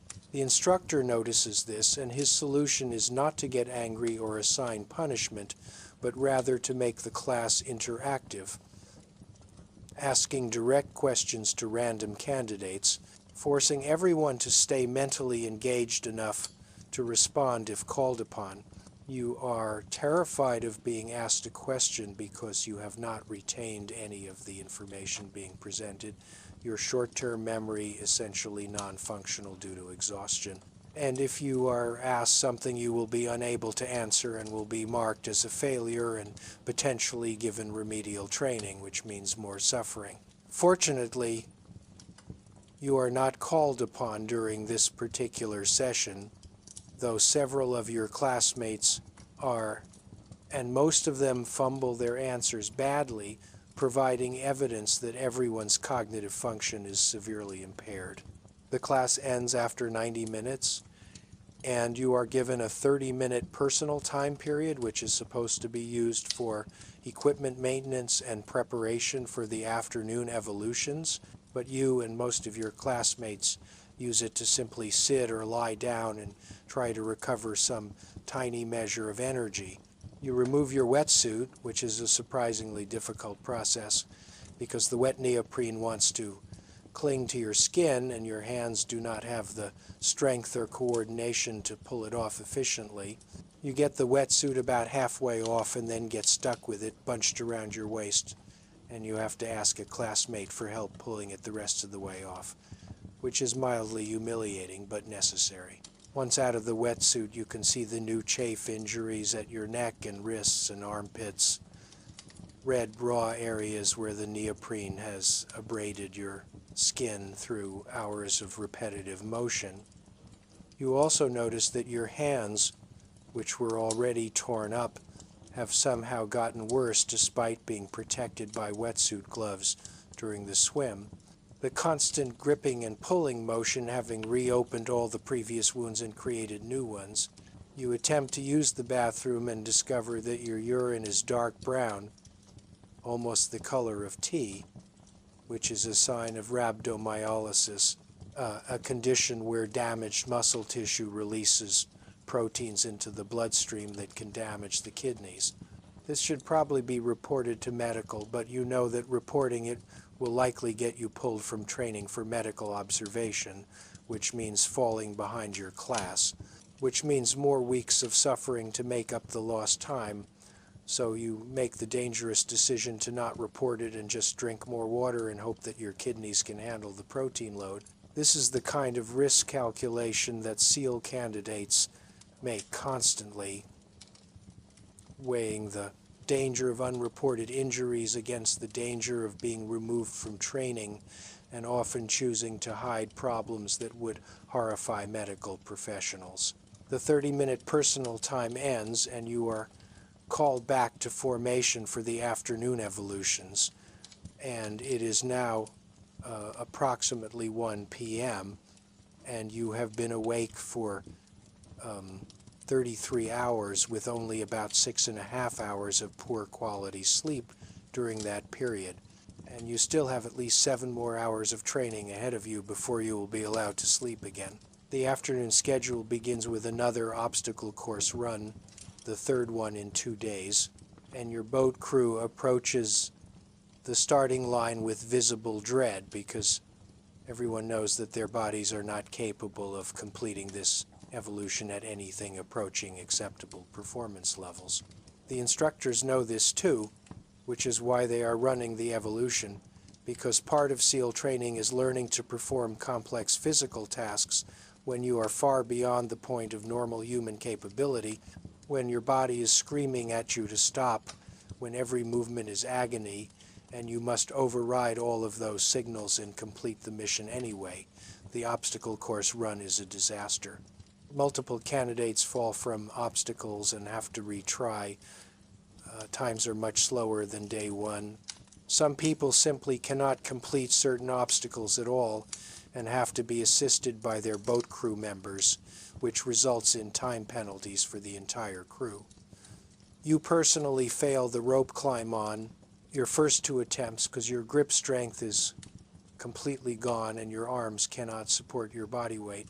And on your 3rd attempt, you make it about halfway up before your hands slip and you slide back down the rope, the friction burning your palms even through the existing injuries.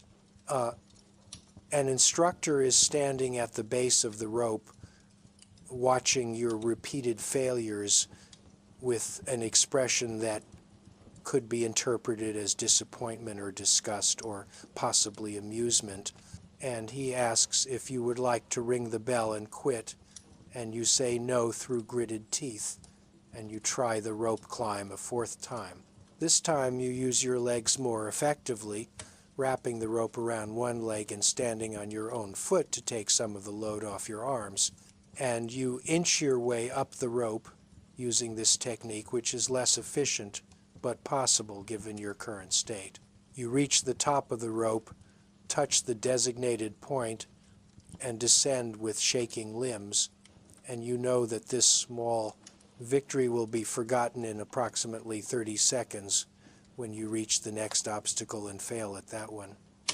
The obstacle course takes your boat crew nearly an hour to complete, which is roughly double the target time, and the instructors inform you that as punishment for this poor performance you will be running the course again immediately. There is a moment where you genuinely consider quitting.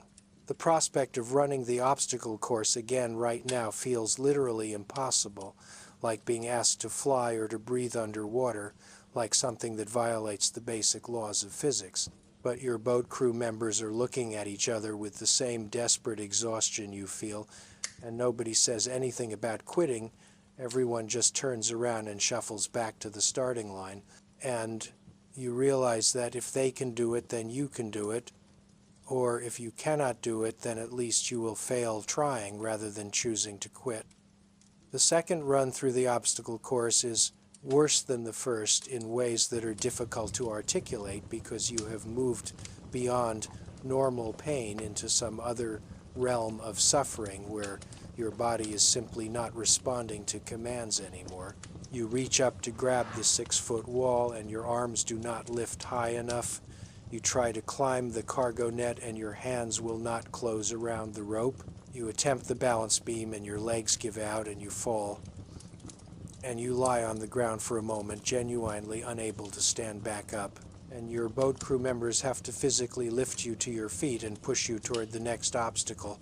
Somehow, through a combination of teamwork and stubborn refusal to quit, and pure mechanical repetition of movements, you complete the second obstacle course run. Your time is even slower than the first run, which you would not have thought possible, and the instructors are shaking their heads as they record the times. But they do not order a third run, perhaps because they have determined that you have reached the limit of useful training. Stress and further punishment would just result in serious injuries without additional training benefit. You are given 10 minutes to prepare for the next evolution, which is another surf session, and you use those 10 minutes to simply sit on the ground with your head between your knees, trying to slow your breathing, trying to prepare yourself mentally for more cold water immersion, even though your body is already depleted of the energy reserves needed to maintain core temperature. The surf session that begins around 3 p.m. on day 2 is different from the previous sessions in a significant way. The instructors have decided to introduce surf passage, which is a technique where you and your boat crew must work together to navigate your inflatable boat through the surf zone without capsizing. This sounds straightforward until you understand that the surf zone is the area where ocean swells transition into breaking waves, creating chaotic water conditions with multiple waves breaking simultaneously at different angles, powerful currents pulling in unpredictable directions, and massive amounts of turbulent white water that can flip a boat instantly if you approach it wrong. Your boat crew of 7 exhausted people must carry your IBS, which stands for Inflatable Boat Small, but is universally called an itty-bitty ship by candidates. And this boat weighs approximately 300 pounds when dry and closer to 400 pounds when wet and filled with equipment. You must carry it on your heads from the compound down to the beach, which is a quarter-mile distance that would be manageable for fresh people but is absolutely brutal for you in your current state. The boat sits on top of your crew's heads, distributed unevenly because people have different heights, and the weight crushes down on your neck and shoulders, which are already destroyed from log PT and obstacle courses and swimming. You shuffle forward in a group, everyone taking small steps, trying to coordinate movement so the boat does not shift and become even more unstable. Your neck is compressed, your spine feels like it is being compacted, your legs are shaking with each step. The quarter mile takes perhaps 10 minutes to cover, and when you finally reach the beach and are allowed to set the boat down, your neck is so locked up that you cannot turn your head side to side without rotating your entire torso. The instructors give you approximately 3 minutes to prepare the boat and assign crew positions. Someone must be bow hook, responsible for securing equipment in the front. Someone must be stern hook, controlling the rear. 2 people on each side are paddle positions, and 1 person is boat crew leader, making tactical decisions about when to paddle and when to wait and how to approach the waves. You are assigned a paddle position on the starboard side, which means you will be responsible for providing power when commanded, but also means you will be taking the full force of waves that break over the side of the boat. The instructor explains the theory of surf passage. You must time your approach to go between wave sets, paddling hard to build momentum and get through the impact zone before the next set arrives. If you are too slow, you will be caught in the impact zone when a wave breaks directly on your boat, likely capsizing you. If you are too aggressive, you might hit a wave wrong and flip anyway. It requires perfect timing, maximum effort, and coordinated teamwork, all things that are difficult for exhausted people to execute. Your boat crew drags the IBS to the water's edge and climbs in, everyone taking their positions, paddles ready. The boat crew leader watches the ocean, looking for a lull between sets, and then gives the command to paddle. You dig your paddle into the water and pull with everything you have, which is not much, but you pull anyway. The boat surges forward into the first small waves, everyone paddling in rhythm, and you are making progress toward the larger waves in the distance. You can see a big set rolling in, maybe 4 waves, each one 6 or 7 feet tall, and you know you need to get past them before they break. The boat crew leader is screaming, "Paddle, paddle, paddle," and you are pulling with arms that feel like they are made of wet sand, and the first wave of the set reaches you just as it is starting to break. The wave lifts the front of your boat up at a steep angle, and for a moment you think you might make it over. But then the wave breaks and thousands of gallons of white water crash down on your boat from above, and the boat flips instantly. When the boat flips, you are thrown into the chaos of the impact zone, where multiple forces are acting on your body simultaneously. The wave is pushing you toward shore with enormous power. The undertow is pulling you back out to sea. The turbulent water is spinning you in multiple directions at once. Your paddle, which you were gripping when the boat flipped, is ripped from your hands by the force of the water. You are underwater and you do not know which direction is up because the white water is so thick with suspended air bubbles that you cannot see anything. And your inner ear sense of orientation is completely scrambled by the tumbling. You need to breathe, but you do not know where the surface is. Your lungs are starting to burn and you feel the first edge of panic creeping in, that primal fear response that comes when a human realizes they might drown. You force yourself to stay calm, and you remember the training about letting your natural buoyancy take you to the surface. So you stop fighting and just let yourself float. And after what feels like forever, but is probably only 5 or 6 seconds, your head breaks the surface and you gasp in air. You are immediately hit by another wave that pushes you back underwater, and you tumble again, and you surface again, and you are coughing and choking on seawater. You look around trying to locate your boat crew members and the boat, and you see several heads bobbing in the white water nearby, everyone in the same situation, and the boat itself is floating upside down about 20 yards away.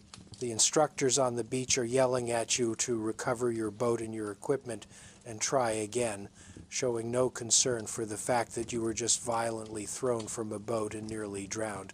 This is expected. This is normal. This is what surf passage training looks like. You and your crew swim to the overturned boat, and you must flip it back over while treading water in the surf zone, with waves continuing to break over you periodically. Flipping a 400-pound boat while in the water requires coordinated effort and technique, and you are so exhausted that simple coordination is difficult. On the first attempt, you get the boat about halfway over before losing your grip and it slams back down. On the second attempt, you manage to flip it completely, and now you must climb back in while in the water, which is surprisingly hard because the boat's sides are slippery and unstable, and you do not have the upper body strength to pull yourself up and over the edge. You eventually get in with help from teammates, and you search for your paddle, which is floating somewhere in the vicinity, and you recover it, and you paddle the boat back to shore because you are now behind the surf zone and the waves can push you in. You reach the beach and you are ordered to do it again immediately. No rest, no recovery time. Just turn the boat around and go back out. Your boat crew looks at each other with exhausted disbelief, but everyone is silent. No one wants to be the first to complain or suggest that this is too much. You drag the boat back to the water's edge and load in and paddle out toward the surf zone again. This time you make it slightly farther before a wave flips you. Third attempt, you flip even closer to shore than the first time. Fourth attempt, you actually make it through the surf zone and out into the calmer water beyond, which is a small victory, but then you must turn around and come back in through the surf zone, and on the return journey you flip again. Each flip means several minutes of chaos in the water, swimming to recover the boat and equipment, flipping the boat back over, climbing back in, finding paddles, all while fighting the waves and the exhaustion. By the sixth flip, which happens around 4:30 p.m., you have been doing surf passage for 90 minutes and you have been in and out of cold water and tumbling through waves and swimming and paddling without any rest, and your body is approaching complete shutdown. After approximately the seventh or eighth surf passage attempt, which has now consumed over 2 hours of your afternoon and pushed your cold water immersion time to dangerous cumulative levels, the instructors finally call an end to the evolution. Your boat crew drags the IBS back up the beach, and you are ordered to carry it back to the compound on your heads. The return carry is significantly worse than the initial carry because you are now soaking wet, you are cold, you are exhausted from the repeated swimming and paddling, and your body is operating on absolutely nothing. The boat feels like it weighs 1,000 pounds. Each step is a conscious decision to not collapse. Your neck is compressed so severely that you have shooting pains radiating down into your shoulders and upper back. The quarter-mile back to the compound takes perhaps 15 minutes, possibly longer. Time has lost all meaning. When you finally arrive and are allowed to set the boat down, 3 members of your boat crew immediately collapse to the ground, not in a controlled manner, but in a genuine loss of leg function that drops them hard onto the pavement. You remain standing, but barely, swaying slightly, your vision narrowing to a tunnel. An instructor is standing nearby watching your crew with evaluative detachment, and he announces that you have 15 minutes for personal time before dinner formation, and those 15 minutes must cover changing into dry uniforms, rinsing salt from your body and hair, addressing any equipment issues, and preparing yourself for the next evolution. 15 minutes is nowhere near enough time, but you have learned that complaining accomplishes nothing, so you simply move as quickly as your exhausted body will allow. You strip off your wet uniform in the barracks area and stand under the cold outdoor shower for perhaps 90 seconds, just enough to rinse the majority of salt and sand away. Your skin is covered in new rashes and abrasions from the wetsuit and the boat and the constant salt exposure. Your hands look like ground meat, the palms completely raw with hanging flaps of skin. Your feet are somehow even worse than this morning. Several toes have blisters that cover the entire toe, and the skin between your toes is starting to crack and bleed from the constant moisture. You put on a clean, dry uniform, which is one of your last clean sets, and you realize with some concern that you are running out of clean clothes and will need to do laundry soon, which is yet another task that will consume your extremely limited personal time. You arrive at dinner formation at 5:45 p.m. with about 30 seconds to spare, and you are now approaching 38 hours awake, with approximately 6.5 hours of poor sleep in the middle. Your body is operating in a state that would be considered medically alarming in any other context. Your heart rate is elevated even at rest, a sign of cardiovascular stress. Your hands are trembling constantly from a combination of muscle fatigue and possibly low blood sugar. Your cognitive function is severely impaired, and you find yourself losing the thread of simple thoughts midway through thinking them. You are having difficulty remembering things that happened even an hour ago. Your short-term memory essentially non-functional, and you still have dinner and evening evolutions ahead of you before sleep will be permitted.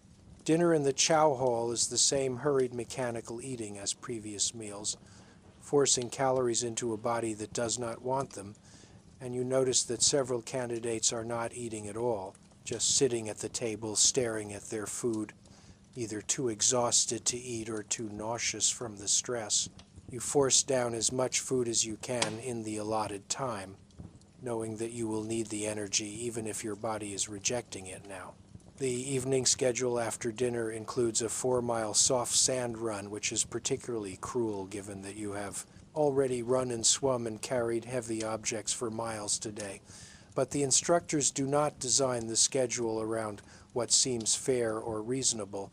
They design it around systematically testing your limits. The soft sand run begins at 6:30 p.m. in the fading daylight, and your legs are not responding to commands anymore.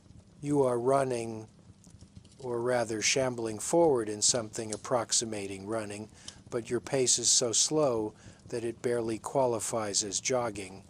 Your gait is uneven and lurching. You fall twice during the run, simply losing your balance and going down into the sand. And each time you lie there for a moment, considering whether you can physically stand back up. And each time you eventually do stand and continue because the alternative is quitting and you are not ready to quit.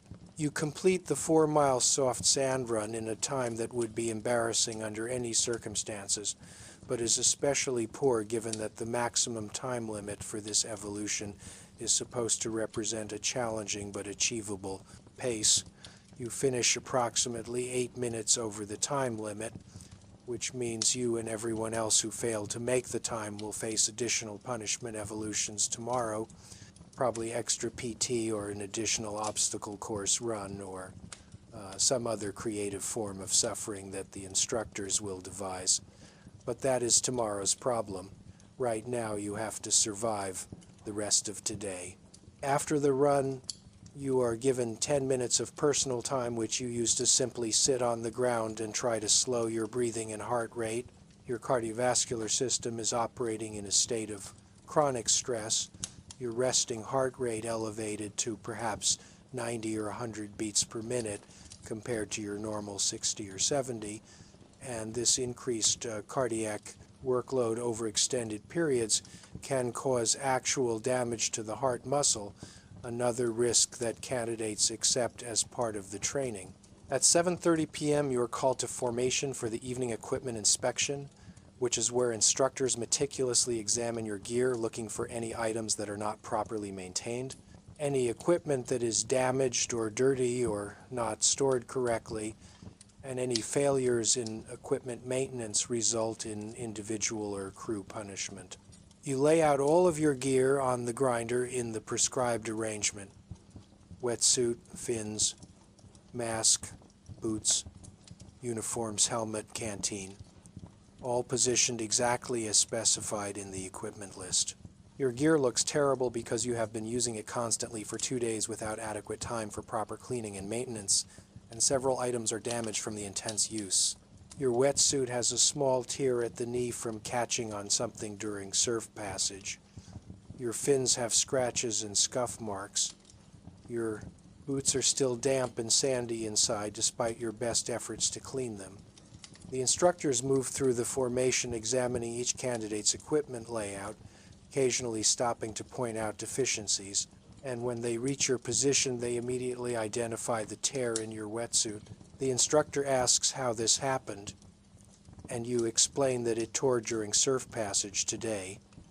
And he asks why you did not report it and get it repaired. And you do not have a good answer, because the truth is you did not have time and you did not want to draw attention to yourself by requesting special accommodation for equipment repair. The instructor makes a note on his clipboard and moves on, and you know this failure will result in some form of punishment tomorrow. After the equipment inspection, you are given 30 minutes for final equipment maintenance and personal preparation before lights out, and you use this time to attempt to repair your wetsuit using a patch kit that you technically should not have, because you are supposed to get repairs done through official channels. But like most candidates, you have acquired some unofficial supplies for field expedient repairs. You clean and dry the area around the tear as best as you can, and you apply a neoprene patch with adhesive, and you hope it will hold through tomorrow's evolutions.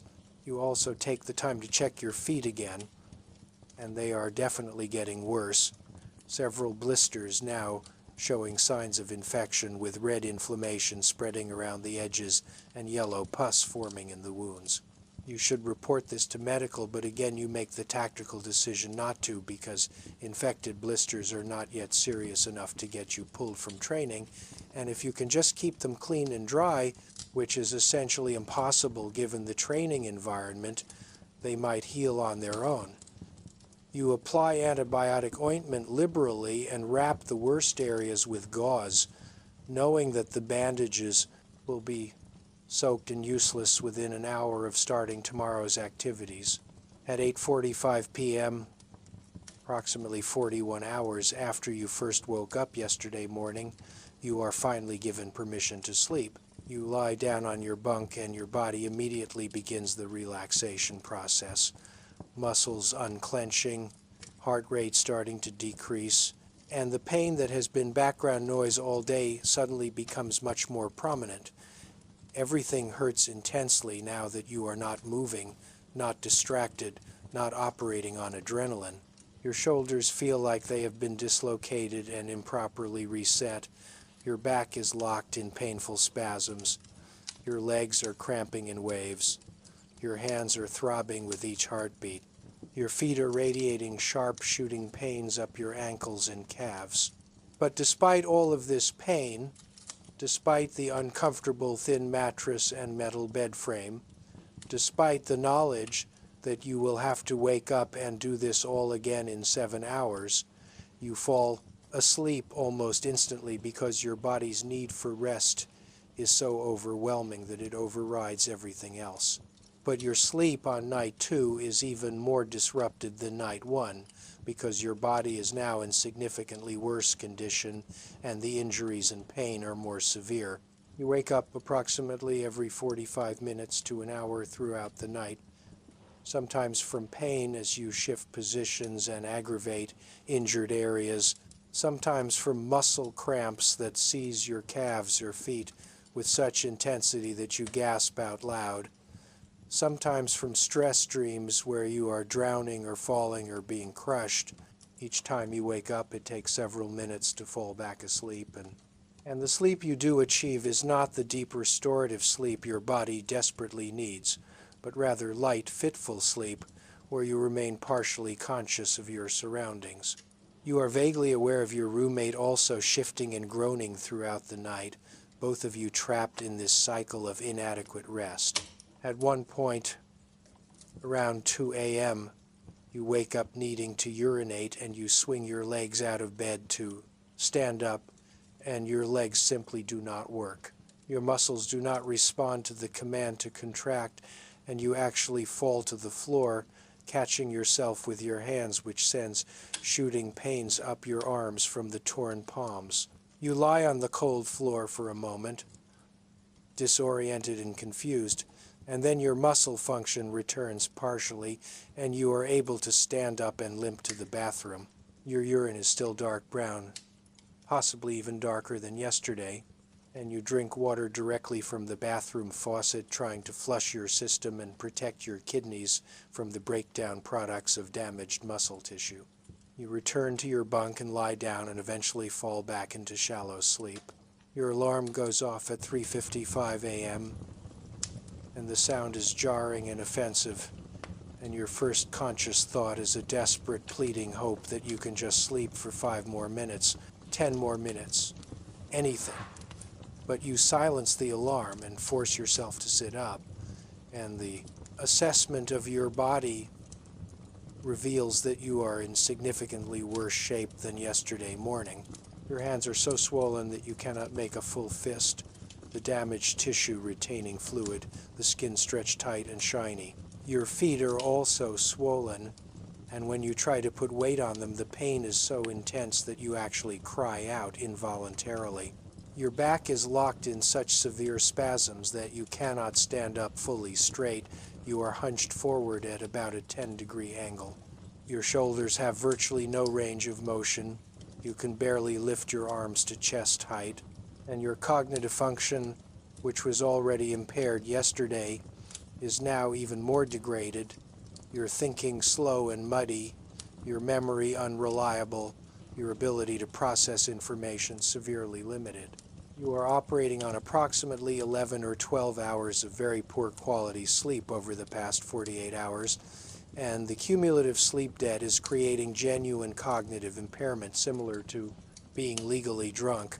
Studies have shown that people who are awake for 24 hours have cognitive and motor performance equivalent to someone with a blood alcohol content of 0.1%, which is above the legal limit for driving, and you are far beyond 24 hours of sleep deprivation at this point.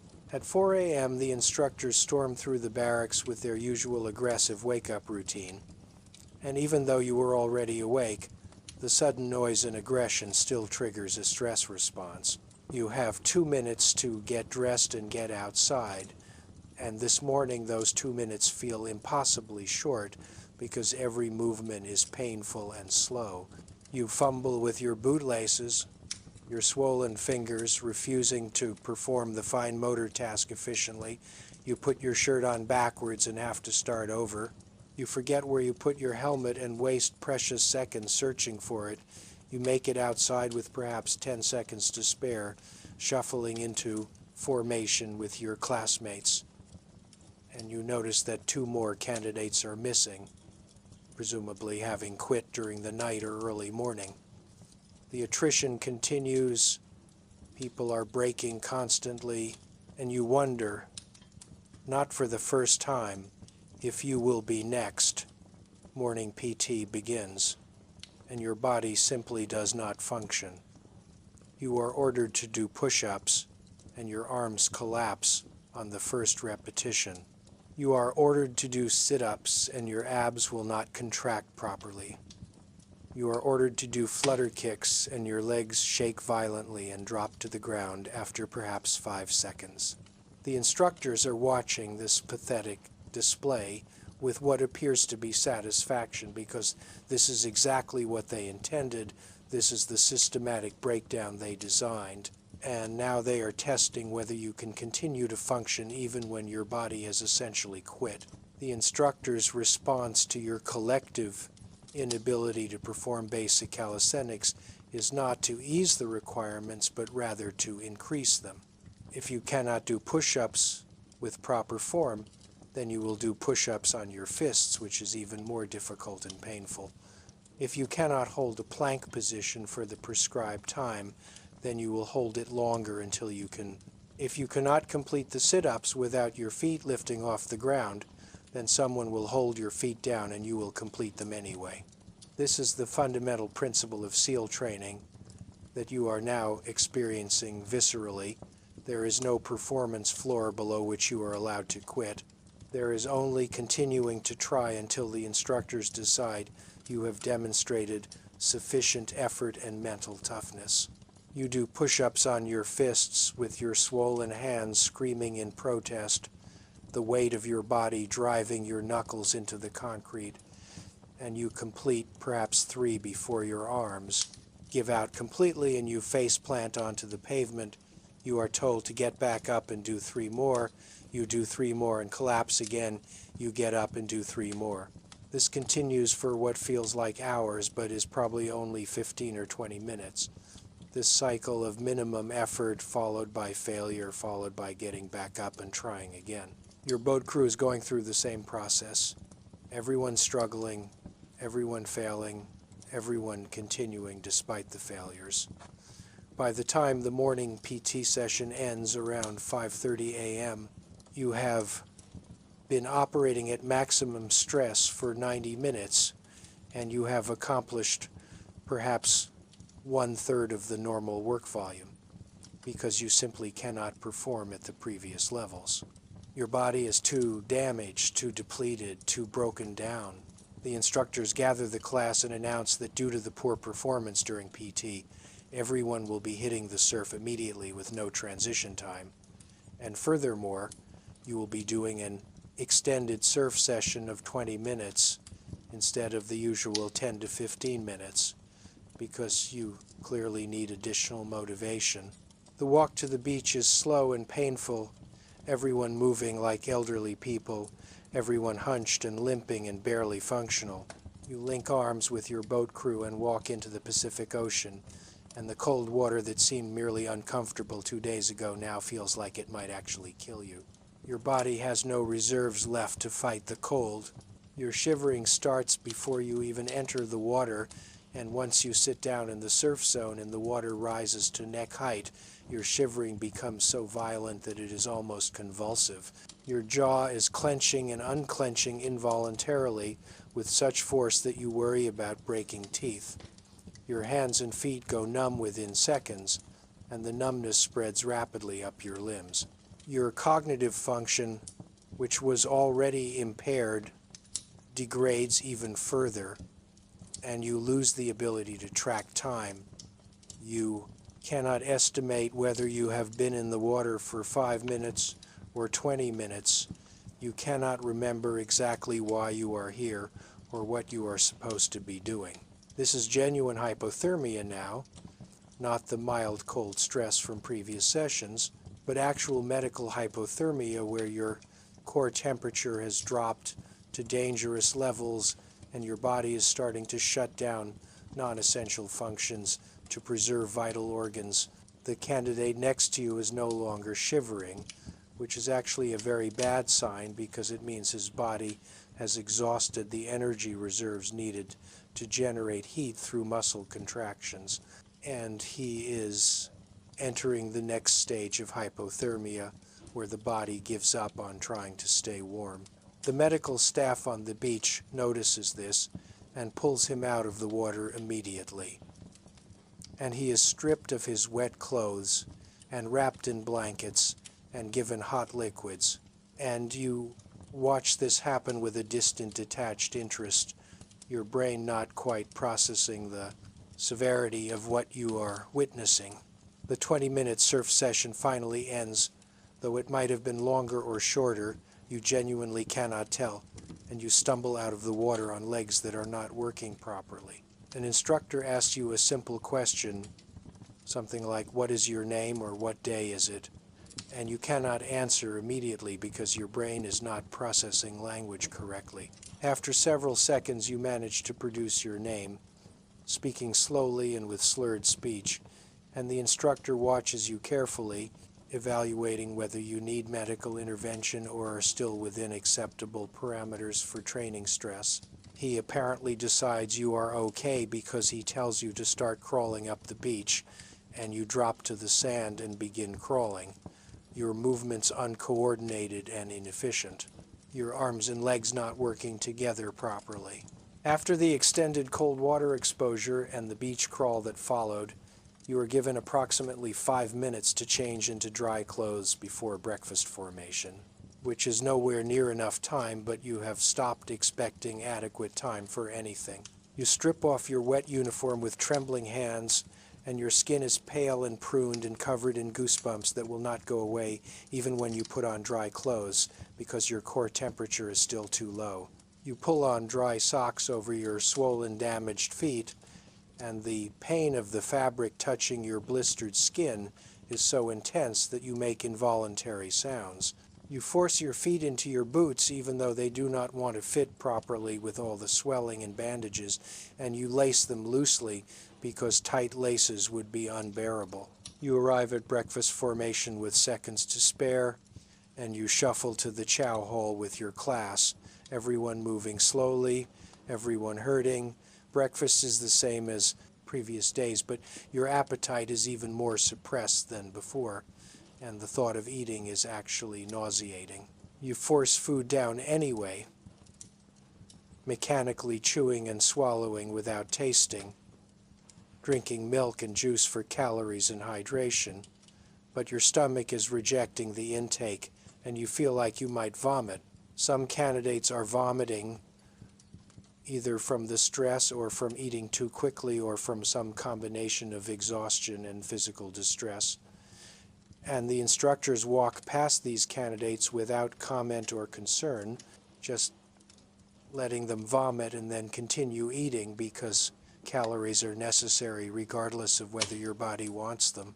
The morning schedule after breakfast includes a 12-mile ruck march carrying full packs and equipment. And 12 miles is an extraordinary distance to march, even for fresh troops, with proper load distribution and good boots. And you will be doing it on damaged feet with suboptimal equipment after 3 days of cumulative stress. You are issued a pack that weighs approximately 50 pounds, including water, first aid supplies, extra uniforms, and various equipment, and this pack must be carried on your shoulders and hips for the duration of the march. The pack straps immediately dig into your destroyed shoulders, and the hip belt crushes down on your hip bones, which are already bruised from all the previous activities.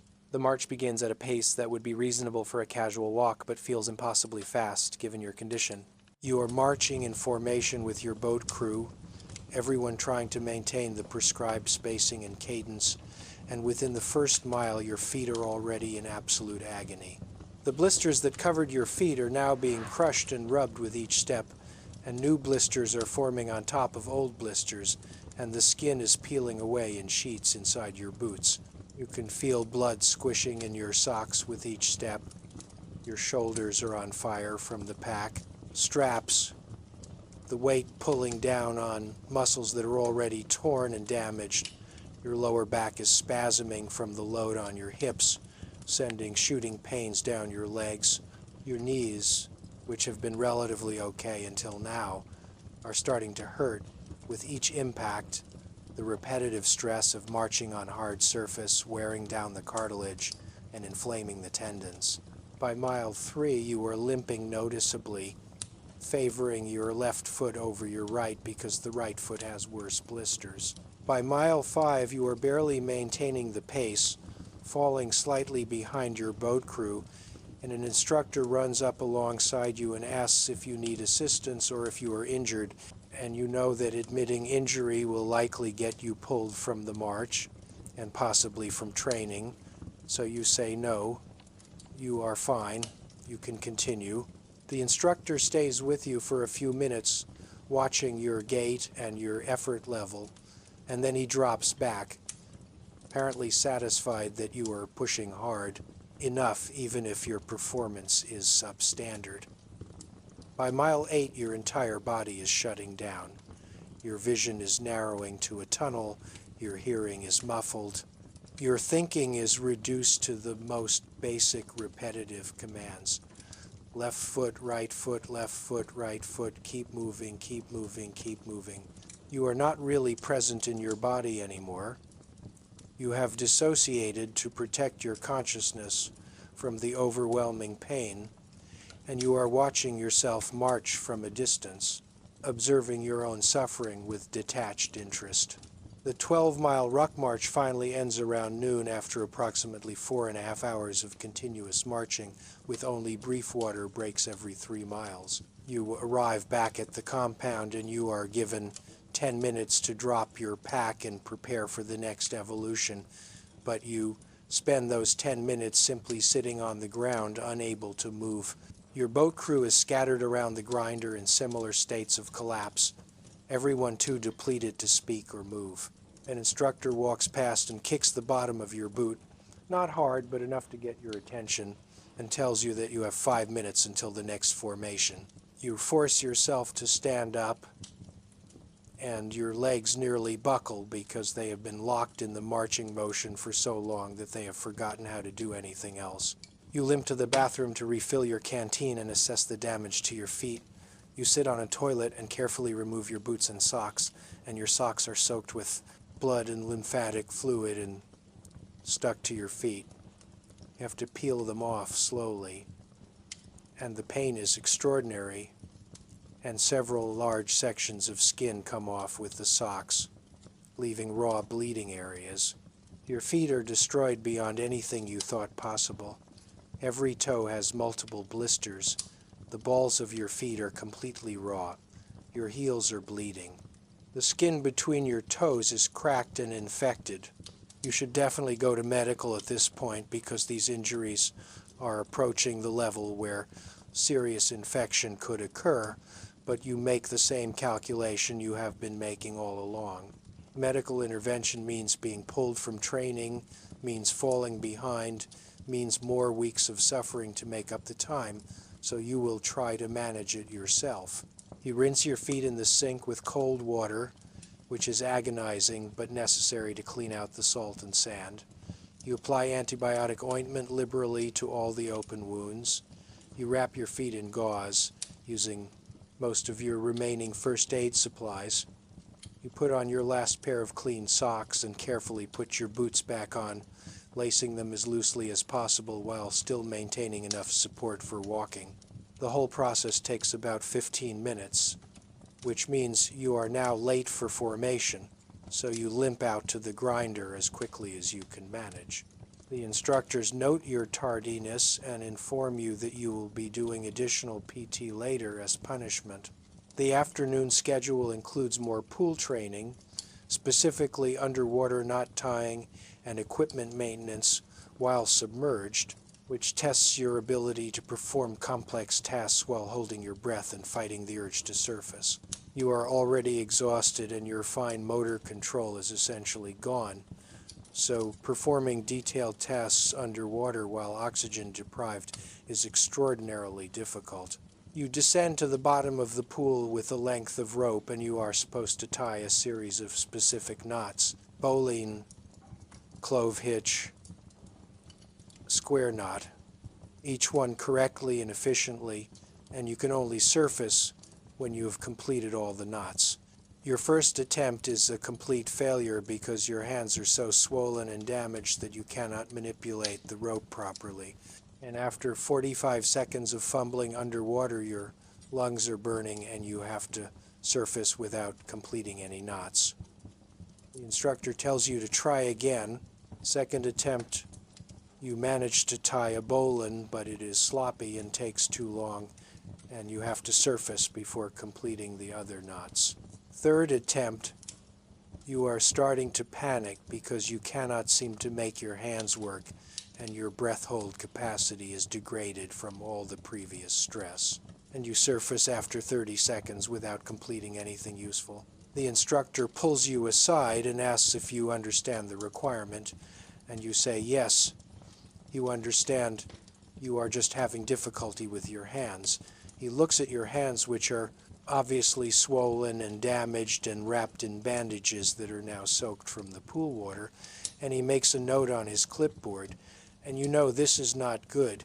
This is marking you as someone who might not make it. You try the underwater knot tying evolution 6 more times over the next hour, and you eventually complete it successfully on the 7th attempt.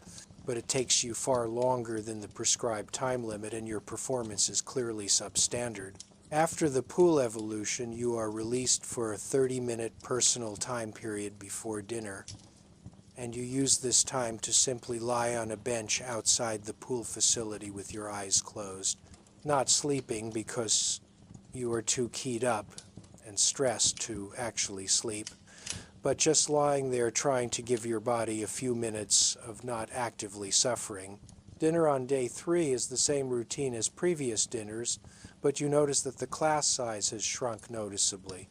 You count heads while standing in the chow hall line and realize that your class has lost approximately 12 candidates over 3 days, meaning roughly 25% attrition in just the first 72 hours of training. Some of those candidates quit voluntarily, ringing the bell and ending their suffering by choice. Others were medically rolled back due to injuries severe enough that the medical staff deemed them unable to continue safely. And this is just the beginning. The instructors have told you repeatedly that first phase, which lasts 8 weeks, typically sees 50 to 60% attrition, and that Hell Week during week 4 is where the majority of candidates drop. You are starting to understand why those numbers are so high, because you have only completed 3 days, and you already feel like you have been in a severe accident, like you have been systematically destroyed, and you cannot imagine doing this for 8 weeks, let alone the full 6 months of BUD-S training plus the additional months of advanced training that follow. You eat your dinner mechanically, forcing calories into your body, and you are aware that you are probably not eating enough, that your caloric intake is not keeping pace with your caloric expenditure, and you are losing weight rapidly.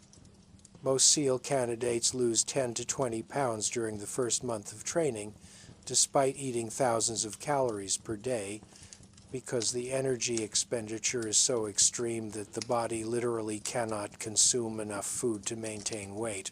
You will finish dinner looking gaunt and depleted, your face showing the drawn features and sunken eyes of someone operating on severe caloric deficit combined with sleep deprivation.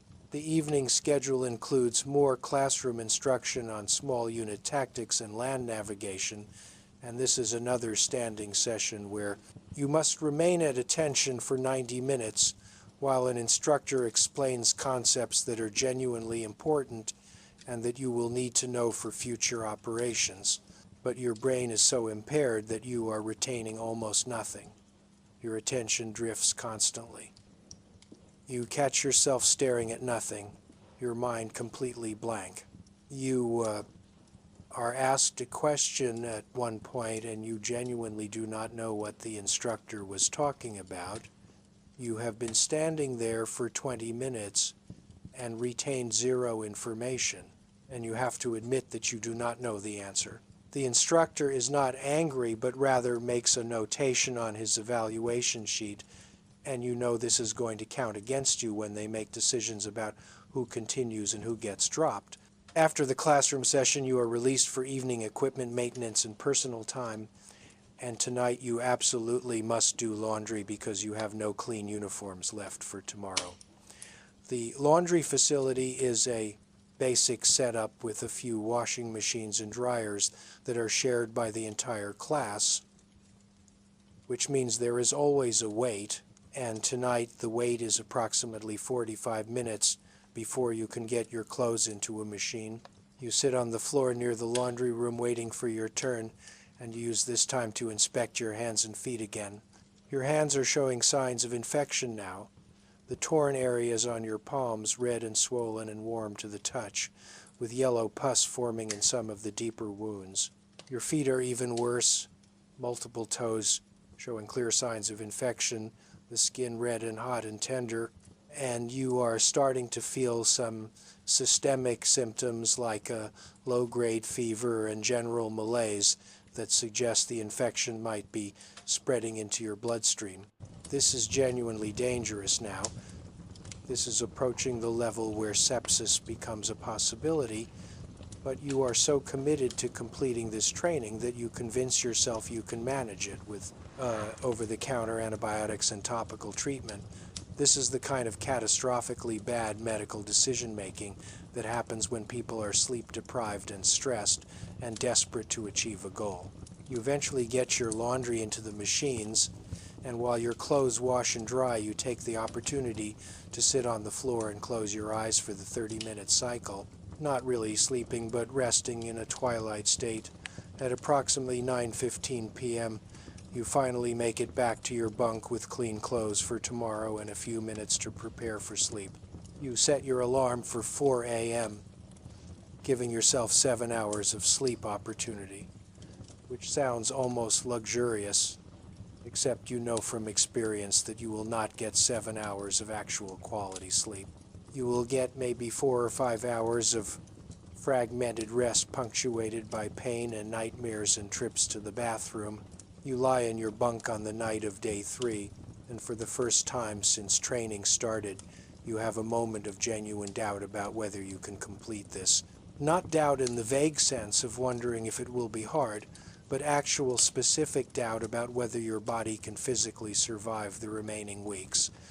Your feet are infected, your hands are infected, you have probable rhabdomyolysis threatening your kidneys, you have lost significant weight, you are operating on massive sleep debt. Your cognitive function is impaired to the point where you are making demonstrably bad decisions like hiding serious medical issues from medical staff. And this is only day 3. You have 5 more days before the first week is complete, and then 7 more weeks before first phase ends.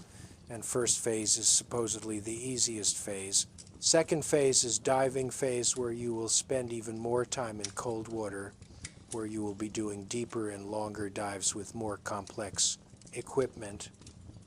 where the risk of drowning or decompression injuries adds another layer of danger. Third phase is land warfare, where you will be doing long movements with heavy loads through difficult terrain with minimal sleep. And then if you somehow survive all of that, there is SEAL qualification training and language school and advanced tactical training. Months and months of additional suffering before you actually earn the trident and become an operational SEAL. The thought of all that future suffering is overwhelming, and you find yourself thinking seriously about quitting for the first time. You could ring the bell tomorrow morning. You could walk up to that brass bell on the grinder and ring it 3 times and say, "I quit," and all the suffering would end immediately. You would be given a hot shower and a full meal and medical treatment for your injuries and a comfortable bed to sleep in for as long as you wanted. You would be reassigned to another Navy rating, probably something technical and comfortable, where you work in an office or on a ship in a support role, where you have regular hours and adequate sleep and safety and comfort. There is no shame in quitting. The instructors say this constantly. They tell you that SEAL training is not for everyone, that recognizing your limits is actually a form of wisdom, that there are many ways to serve and not everyone needs to be a SEAL. 70 to 80% of candidates quit, which means quitting is actually the normal response, and finishing is the abnormal outlier behavior. You lie there thinking about this, genuinely considering it, and you think about what made you volunteer for this training in the first place. Maybe it was a desire to prove something to yourself or others. Maybe it was a romantic notion about being part of an elite warrior class. Maybe it was patriotism or a sense of duty or a desire for adventure. Whatever the original motivation was, it feels very distant and irrelevant right now compared to the immediate reality of pain and exhaustion and suffering. But then you think about the alternative, about living the rest of your life knowing that you quit, knowing that you broke, knowing that you did not push yourself to your actual limit, but rather gave up somewhere short of that limit. And that thought is somehow worse than the thought of continuing to suffer. This is the psychological trap of SEAL training, and it is an effective trap. The instructors have created conditions where continuing seems impossible, but quitting seems even more impossible, where you are caught between 2 intolerable options, and the only way forward is to simply not make a choice, to not quit, to just keep showing up and doing the next evolution and the next one after that, without looking ahead to the full scope of what remains. You set your alarm and close your eyes and try to sleep, and your last conscious thought before drifting off is not, "I can do this," or "I am tough enough for this," but rather just, "I will try again tomorrow." That is the only commitment you can make at this point, not to complete 6 months of training, not to earn the trident, not to become a SEAL, but just to try again tomorrow.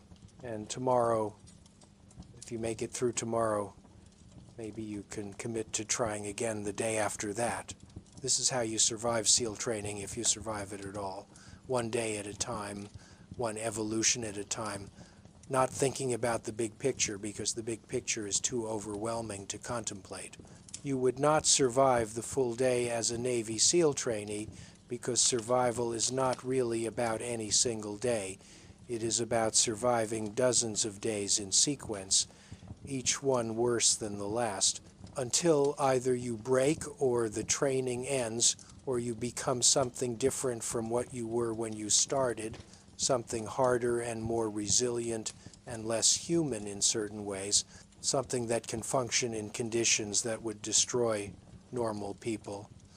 That transformation is what SEAL training is designed to create, and the price of that transformation is everything you are experiencing right now.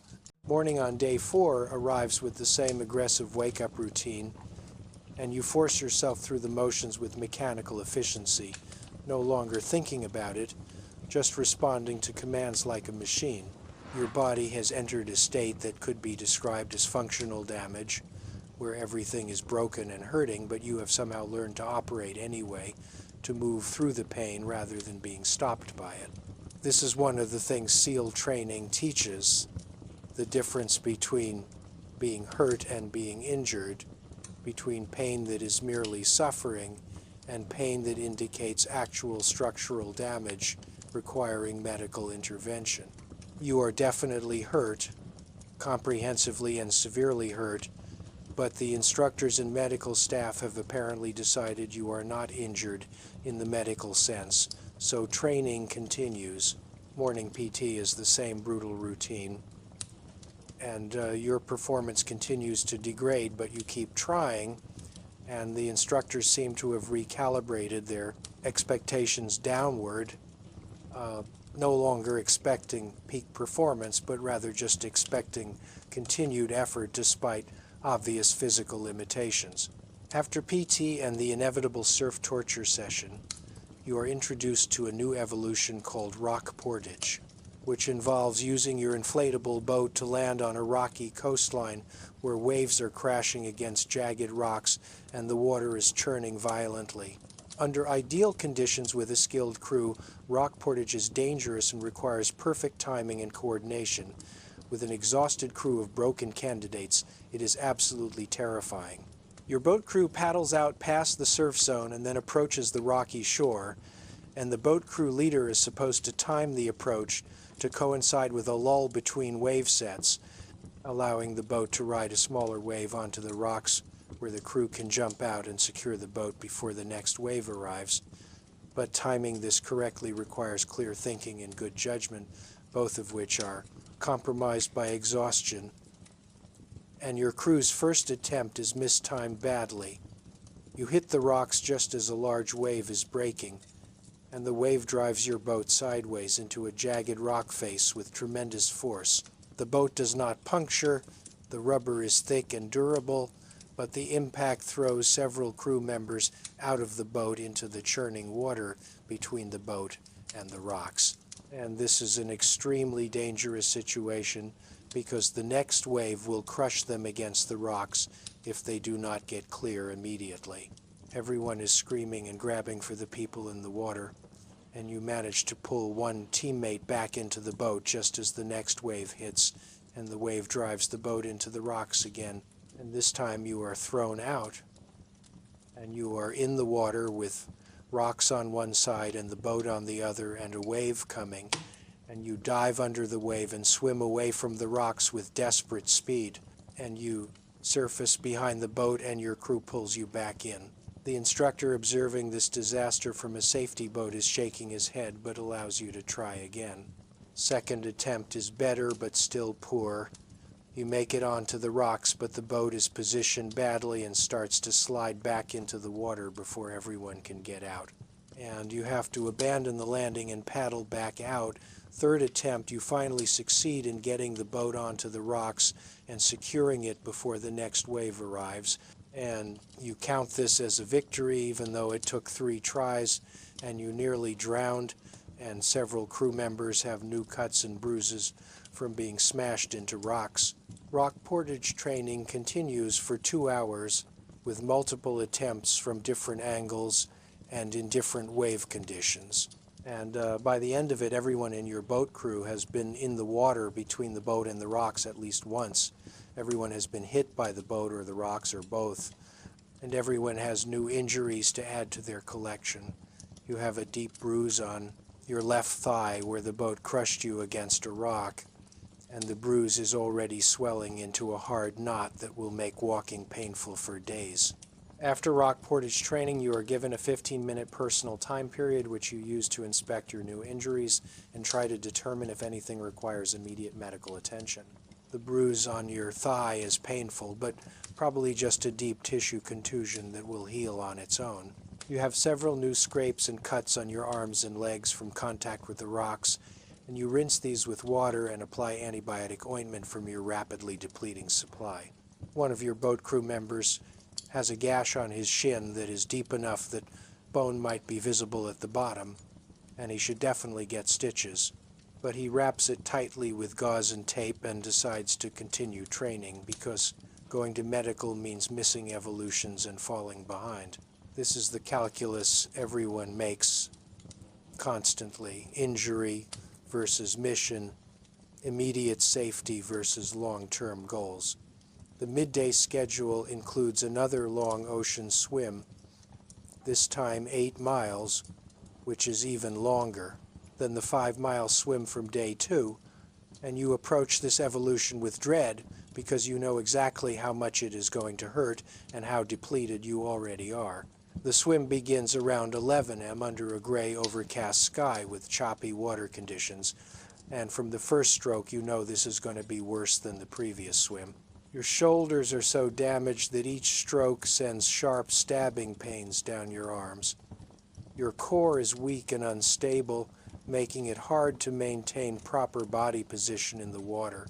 Your legs provide almost no propulsion because they are too exhausted to kick effectively. You are basically pulling yourself through the water with your arms alone, and your arms are failing rapidly. By mile 2, you are already in serious difficulty, falling behind your boat crew significantly, and an instructor in a safety boat pulls alongside and asks if you need assistance. You say no. You can continue, but your voice is weak and unconvincing. The instructor stays with you for the next mile, watching carefully, and you force yourself to maintain a steady stroke even though every movement is agony. Mile 4 is when you experience something new. Your left shoulder suddenly produces a grinding sensation and a pop, and the pain increases dramatically and you lose most of the strength in your left arm. You try to continue swimming, but your left arm is essentially non-functional now. You cannot pull through the water with any power, and you are forced to swim almost entirely with your right arm, while your left arm just trails along in a modified recovery motion. This is extremely inefficient and exhausting, and your pace slows to barely more than drifting. The instructor asks again if you need assistance, and this time the question is more insistent, and you realize that you might actually have to quit this evolution not by choice but by medical necessity, because your shoulder might be genuinely injured in the structural sense. But you are so close to finishing, maybe 2 miles remaining, and you tell the instructor you can make it, and he allows you to continue, but he stays very close now, ready to pull you from the water if you show signs of serious distress. You complete the final 2 miles through sheer stubborn determination, using primarily your right arm and occasionally your legs when you can summon the strength to kick, and you stumble onto the beach at the finish point approximately 45 minutes after the last member of your boat crew finished. This is a significant failure in terms of time and performance, and you know there will be consequences, but at least you finished. You did not quit. You did not get pulled from the water. The instructor who was following you approaches and tells you to report to medical immediately to have your shoulder evaluated. And this is not optional. This is a direct order. You limp to the medical station where a corpsman examines your shoulder, testing range of motion, palpating for structural damage, asking about the pop you felt and the grinding sensation. He determines that you probably have a rotator cuff strain or possibly a partial tear, but not a complete rupture, which means you are not immediately disqualified from training, but you will need to modify certain activities and monitor the injury carefully. The corpsman wraps your shoulder with athletic tape in a configuration designed to provide some support and stability, and he gives you a bottle of 800 milligram ibuprofen tablets with instructions to take one every 6 hours to reduce inflammation. He also makes a note in your medical file about the shoulder injury, and he tells you that if the pain worsens significantly or if you experience complete loss of function, you must report back immediately, because a full rotator cuff tear would require surgery and months of recovery, effectively ending your SEAL training. You take the ibuprofen and return to your boat crew, and you have missed lunch formation because of the medical evaluation, which means you have not eaten since breakfast 7 hours ago, and you will not get another opportunity to eat until dinner in approximately 4 more hours. Operating on no lunch after an 8-mile swim is a recipe for complete glycogen depletion, but you have no choice, so you drink water, constantly trying to at least maintain hydration if not energy levels. The afternoon schedule includes log PT again, and this is cruel timing because your shoulder is freshly injured and log PT is primarily a shoulder and upper back exercise. You explain to your boat crew about your shoulder and they adjust positions on the log so that you are positioned where you can contribute less of the total weight. But the instructors notice this accommodation and call it out, telling your crew that everyone must carry equal weight or the entire crew will face additional punishment. So you move back to a full weight-bearing position and you grip the log with your boat crew and you lift it overhead, and the pain in your left shoulder is so intense that you make an involuntary sound. And the log is wobbling because you cannot support your portion properly, and your boat crew is compensating by lifting harder on their positions. But this creates uneven weight distribution that makes the whole evolution more difficult for everyone. You struggle through 30 minutes of log PT, performing overhead presses and squats and lunges and holds. And by the end, your left shoulder is completely non-functional, hanging limply at your side, and you are using only your right arm for everything. The instructors note this obvious inability to perform with both arms, and after the evolution ends, they pull you aside and tell you that if you cannot perform bilateral upper body exercises, you may need to be medically rolled back until the shoulder heals sufficiently. This is exactly what you feared, being pulled from your class, losing all the progress you have made, having to start over with a new class and go through all of this suffering again. You beg them to let you continue. You promise you will find ways to compensate. You will work harder with your right arm. You will do extra work to maintain fitness in your left shoulder, even if you cannot use it fully. Anything to avoid being rolled back. The instructors confer briefly and decide to let you continue, for now on a probationary basis. But they warn you that if your performance degrades further or if you become a liability to your boat crew, you will be pulled immediately. The rest of the afternoon is a blur of minor evolutions and transitions, some beach runs, some calisthenics that you modify to favor your right side, some classroom instruction where you stand and try to absorb information through the fog of pain and exhaustion. Dinner arrives and you eat with desperate hunger, having gone 11 hours since your last meal, and you consume everything available, multiple servings of everything, trying to replenish the massive caloric deficit you have accumulated. Your body is starting to show visible signs of the extended starvation and overwork. Your face is gaunt with prominent cheekbones and sunken eyes.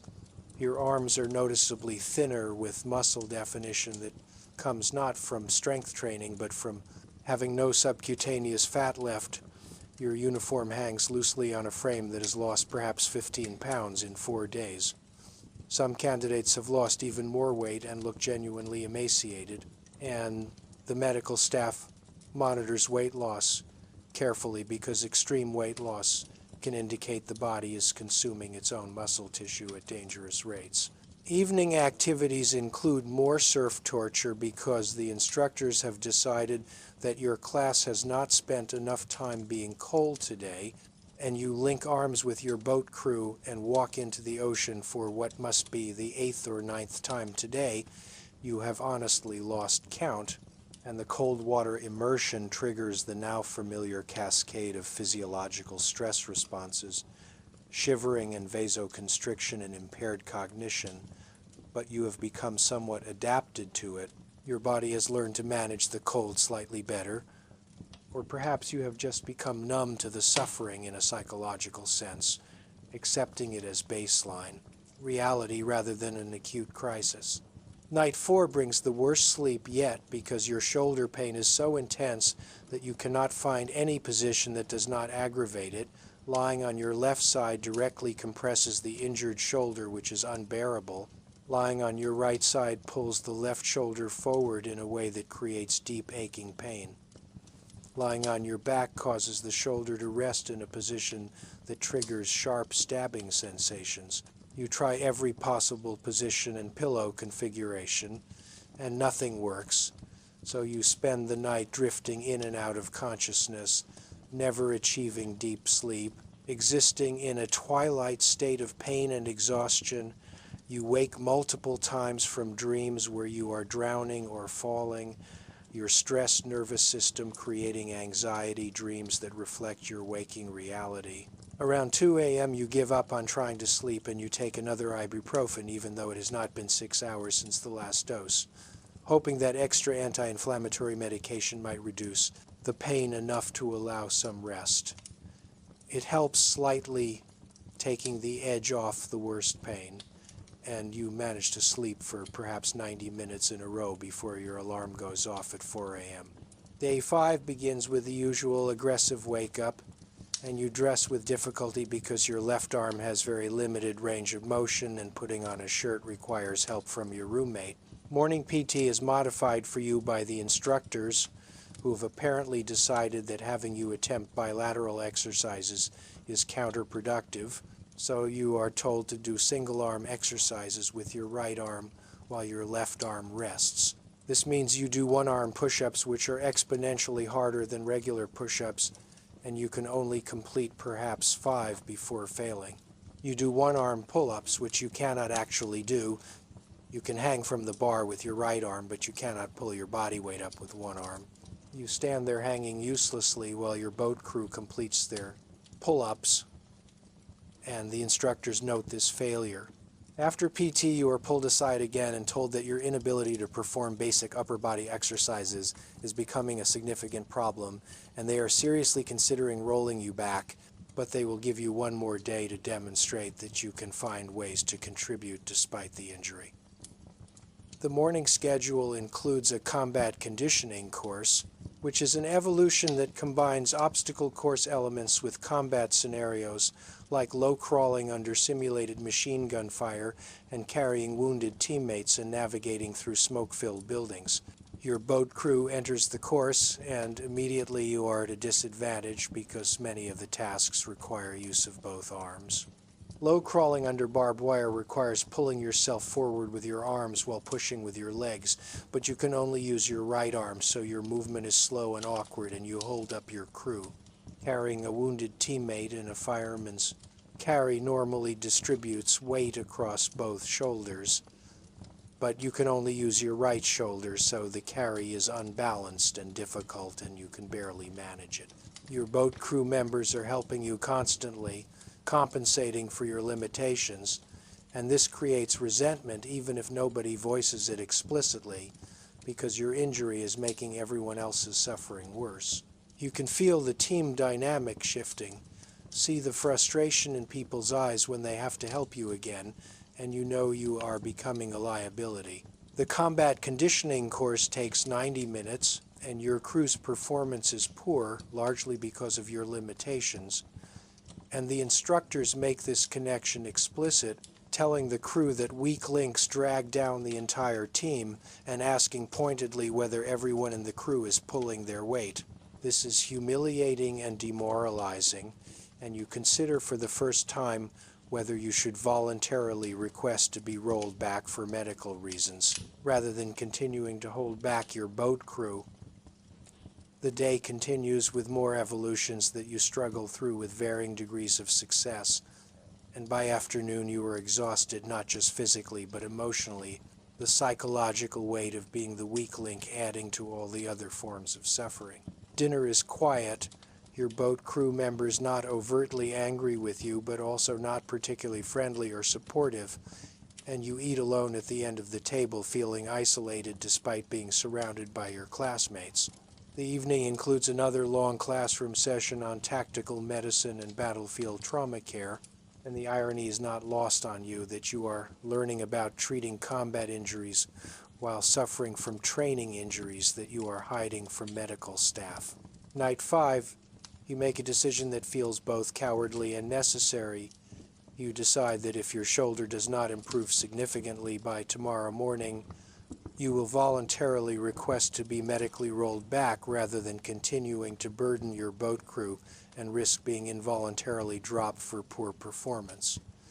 This decision brings a strange mixture of relief and shame. Relief because it means the immediate suffering might end soon. Shame because it feels like a form of quitting, even though it is technically a medical issue rather than a voluntary withdrawal. You sleep slightly better than the previous night, possibly because the decision has reduced some of the psychological stress, or possibly because your body has finally reached a level of exhaustion where it can override even significant pain to achieve some rest. Morning of day 6 arrives and you assess your shoulder, testing range of motion carefully. It is slightly improved from yesterday, still painful, but you have perhaps 40% of normal function instead of 20%, and you decide to give it one more day to try one more evolution before requesting to be rolled back. This is probably a bad decision driven by pride and stubbornness rather than rational assessment, but you make it anyway. Morning PT is the same modified routine with single-arm exercises, and you perform slightly better than yesterday, managing perhaps 8 one-arm push-ups instead of 5, and this tiny improvement gives you hope that maybe the shoulder is healing and maybe you can work through this injury without being rolled back. The morning schedule includes another surf passage evolution, and your boat crew approaches this with dread because the last time you did surf passage was when you injured your shoulder, and attempting it again with a partially functional arm seems dangerous. But the instructors are clear that everyone participates in all evolutions unless they are medically disqualified. And since the medical staff has cleared you to continue training with modifications, you must participate. Your boat crew carries the IBS to the beach, and you take a position where you can help with your right arm while your left arm just steadies the load without bearing significant weight. You launch into the surf and begin paddling out, and paddling with one effective arm is awkward but possible.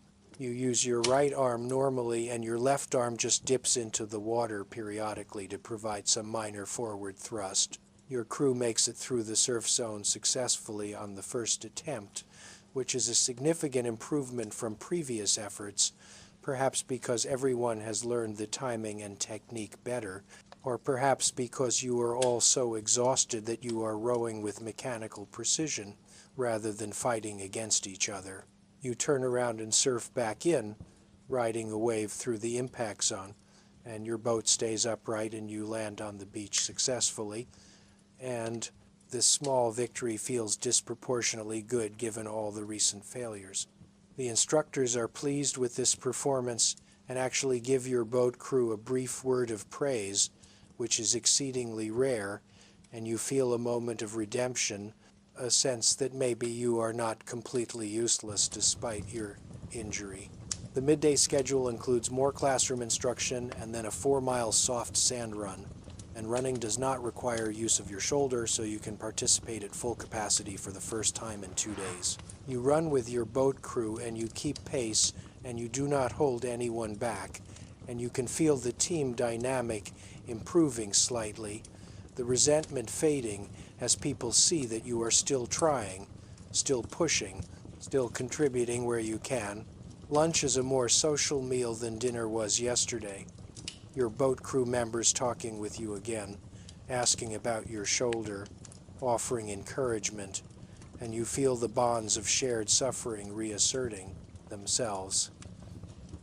The afternoon includes more log PT, which you honestly dread because it is the evolution that most exposes your shoulder weakness, but you grit your teeth and participate, positioning yourself carefully on the log to minimize the load on your left shoulder while maximizing contribution from your right shoulder and your legs. Your crew completes the log PT session with decent performance despite your limitations, and the instructors do not single you out for criticism, which feels like a massive victory. evening of day 6 includes a night navigation exercise, which is a new type of evolution that you have not yet experienced. You and your boat crew are given a waterproof map, a compass, and coordinates for several checkpoints that you must reach in sequence while navigating through the beach and coastal areas in complete darkness. This tests your ability to use land navigation skills under stressful conditions while exhausted and operating as a team.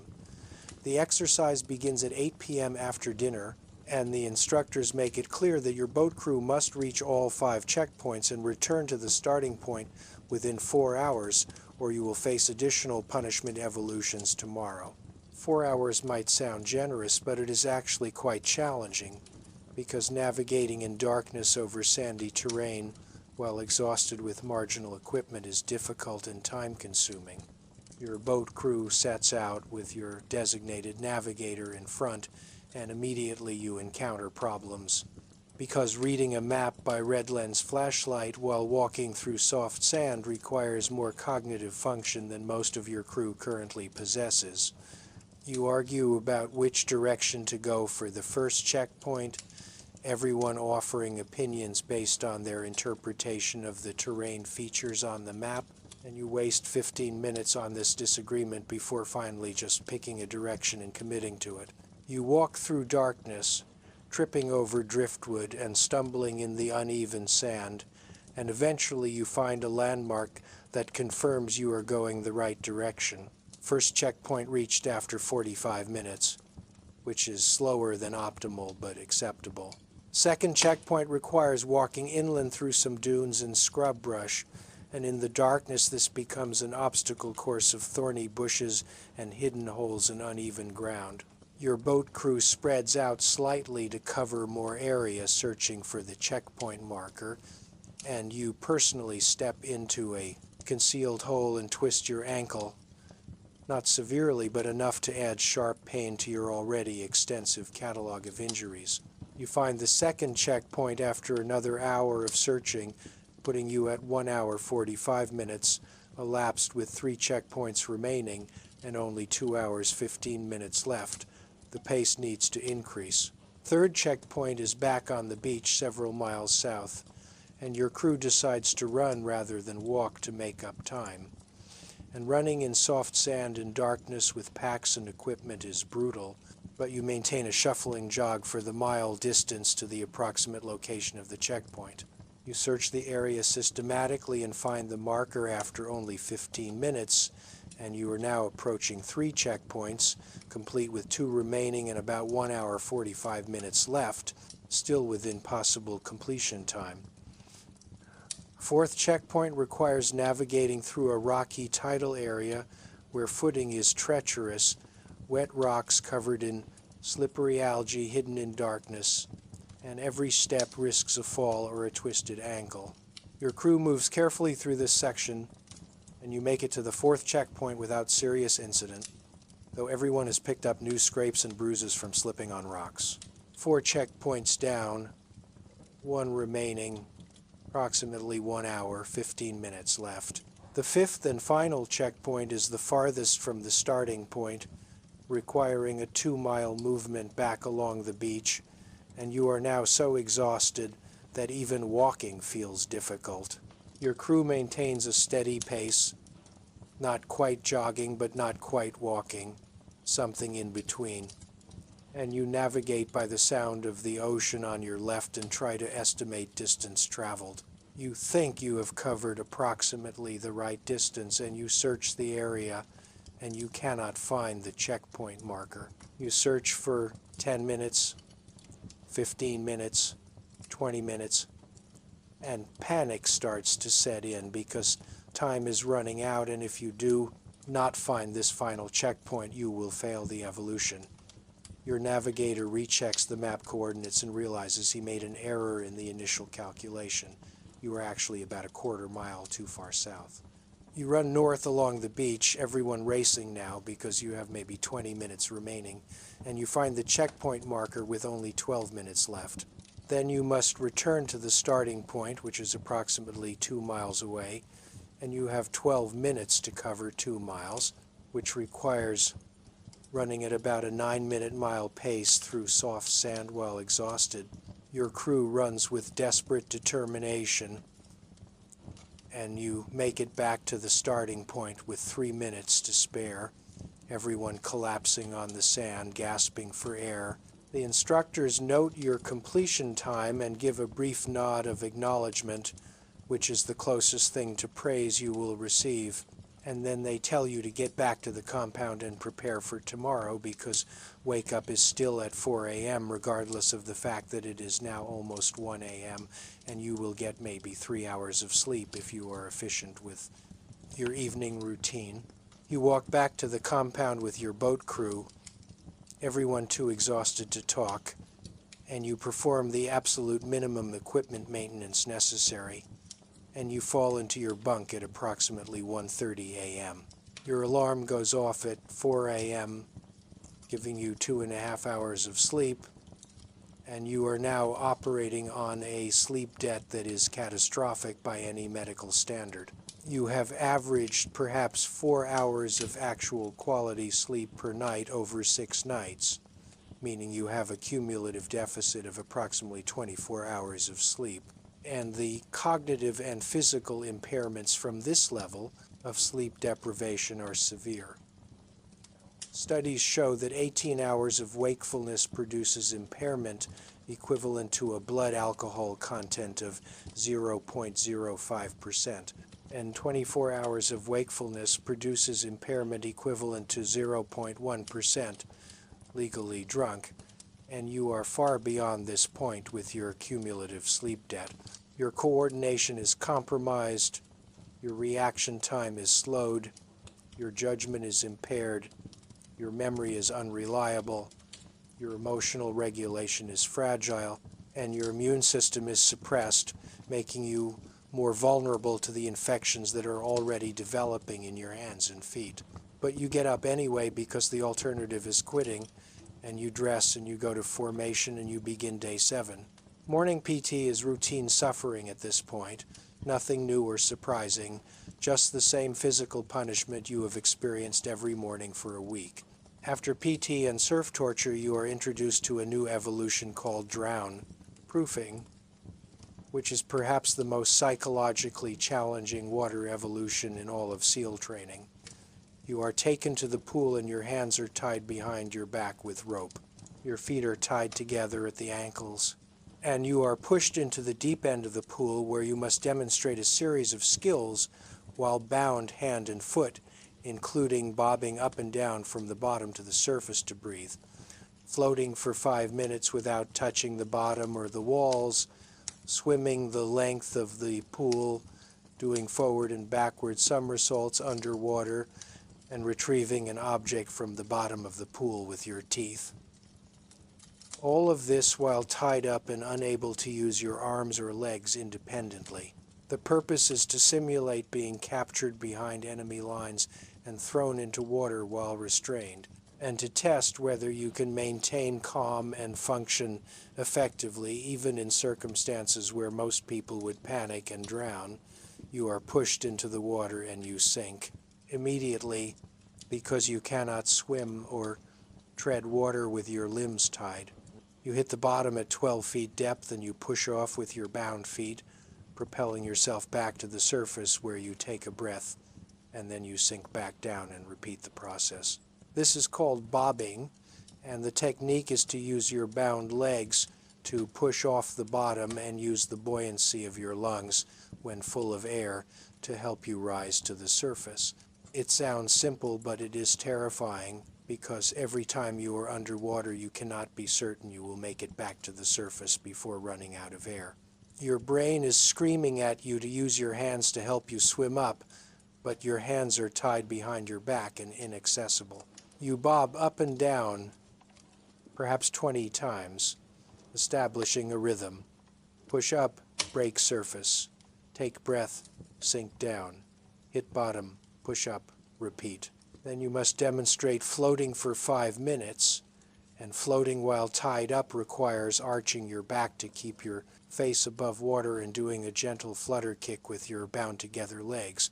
and this is exhausting, and you frequently sink below the surface and have to recover by doing a quick bob to regain your floating position. 5 minutes of this is an eternity, your neck cramping from holding your head back, your legs burning from the constant flutter kick, your mind fighting the panic response every time water washes over your face.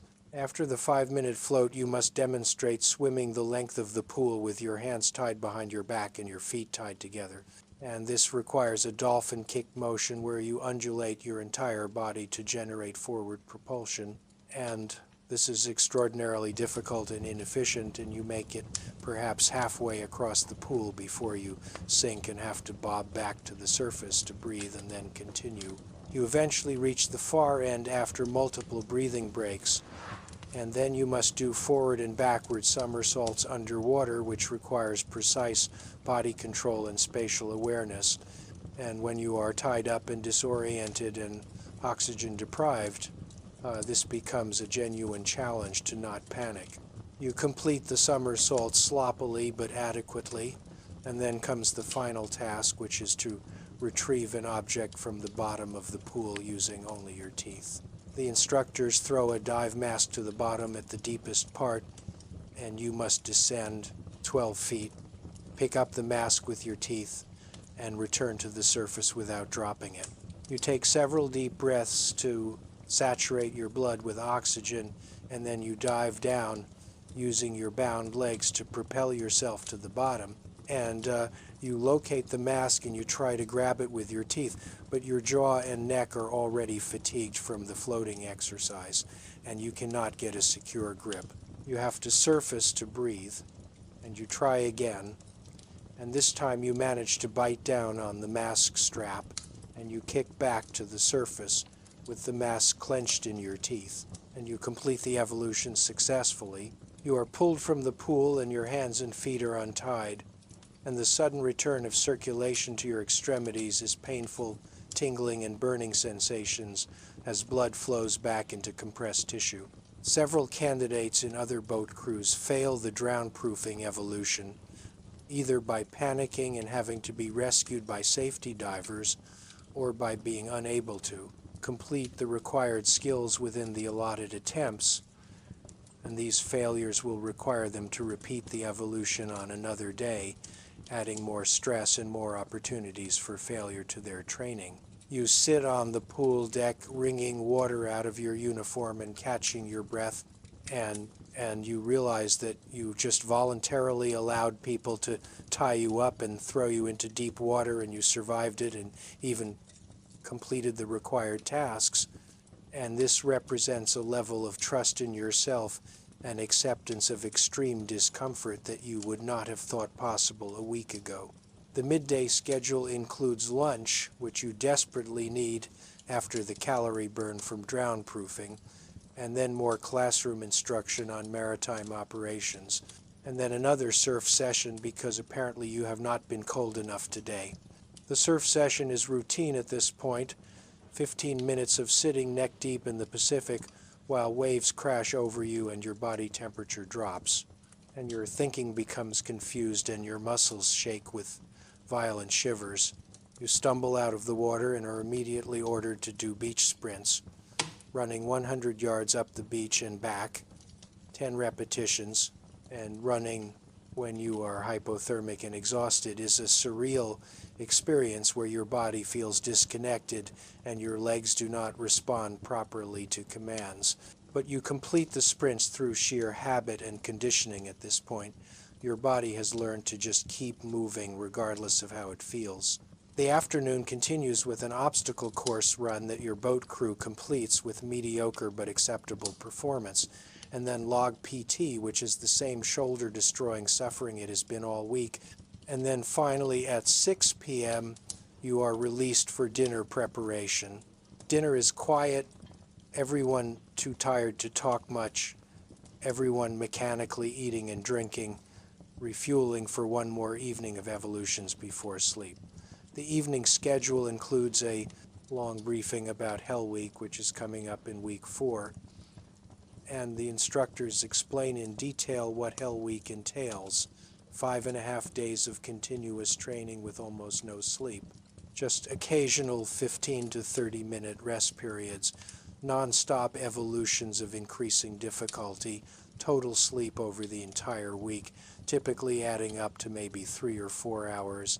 And this is when the highest percentage of candidates quit, when the accumulated suffering reaches a critical mass and people realize they simply cannot continue.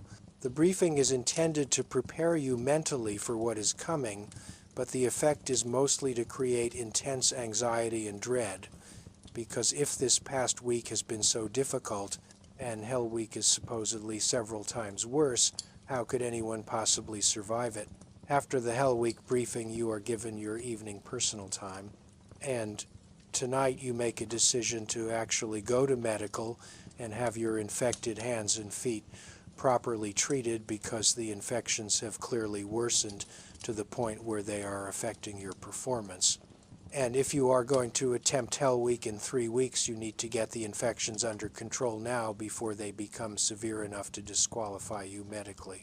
You report to the medical station where a corpsman examines your hands and feet, and his reaction is immediate concern mixed with frustration that you did not report these infections sooner. Your hands have multiple wounds that are clearly infected with surrounding redness and swelling and purulent drainage. And several of the infections have begun tracking up your forearms in red streaks, which indicates lymphangitis, a serious infection of the lymphatic system that can lead to sepsis if not treated. Your feet are even worse.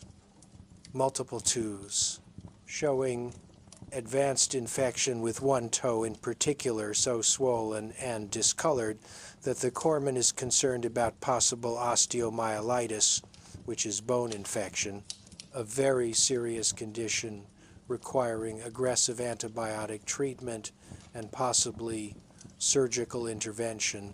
The corpsman is blunt with you. These infections should have been reported days ago. You have put yourself at serious risk by trying to manage them on your own with inadequate treatment. And if the infections do not respond rapidly to oral antibiotics, you will need to be hospitalized for intravenous antibiotics, which would definitely pull you from training. He prescribes a strong oral antibiotic, gives you proper medical supplies for wound care, including prescription-strength antibacterial ointment and sterile dressings, and tells you that you must report back daily for wound checks, and if the infections show any sign of worsening, you will be immediately pulled from training for hospitalization. This is exactly what you feared, being on medical probation, one step away from being removed from training, but you also feel some relief that you are finally getting proper treatment and maybe the infections will improve quickly and you can continue. You return to the barracks and perform careful wound care following the corpsman's instructions, debriding the worst areas, which means removing dead and infected tissue, which is painful but necessary, applying antibiotic ointment, covering with sterile dressings, and taking the first dose of oral antibiotics. You set your alarm for 4 a.m. and you lie in your bunk thinking about the past week, about everything you have endured, about the injuries and infections and exhaustion and pain. And you think about the fact that this is only week 1 and you have many more weeks ahead, and Hell Week is waiting, and even if you survive all of that, you still have to complete the rest of BUDS and advanced training. The scope of the challenge is overwhelming when you think about it in totality. So you force yourself to return to the day-by-day mindset. Just focus on tomorrow. Just complete one more day. Do not think about the big picture. Sleep comes fitfully. Your body hurting in dozens of places. Your mind processing the week's trauma through stress, dreams, and nightmares. Your immune system fighting the infections with fever and malaise. But you get some rest. Maybe 5 hours of broken sleep, which is actually more than you have gotten on most nights this week.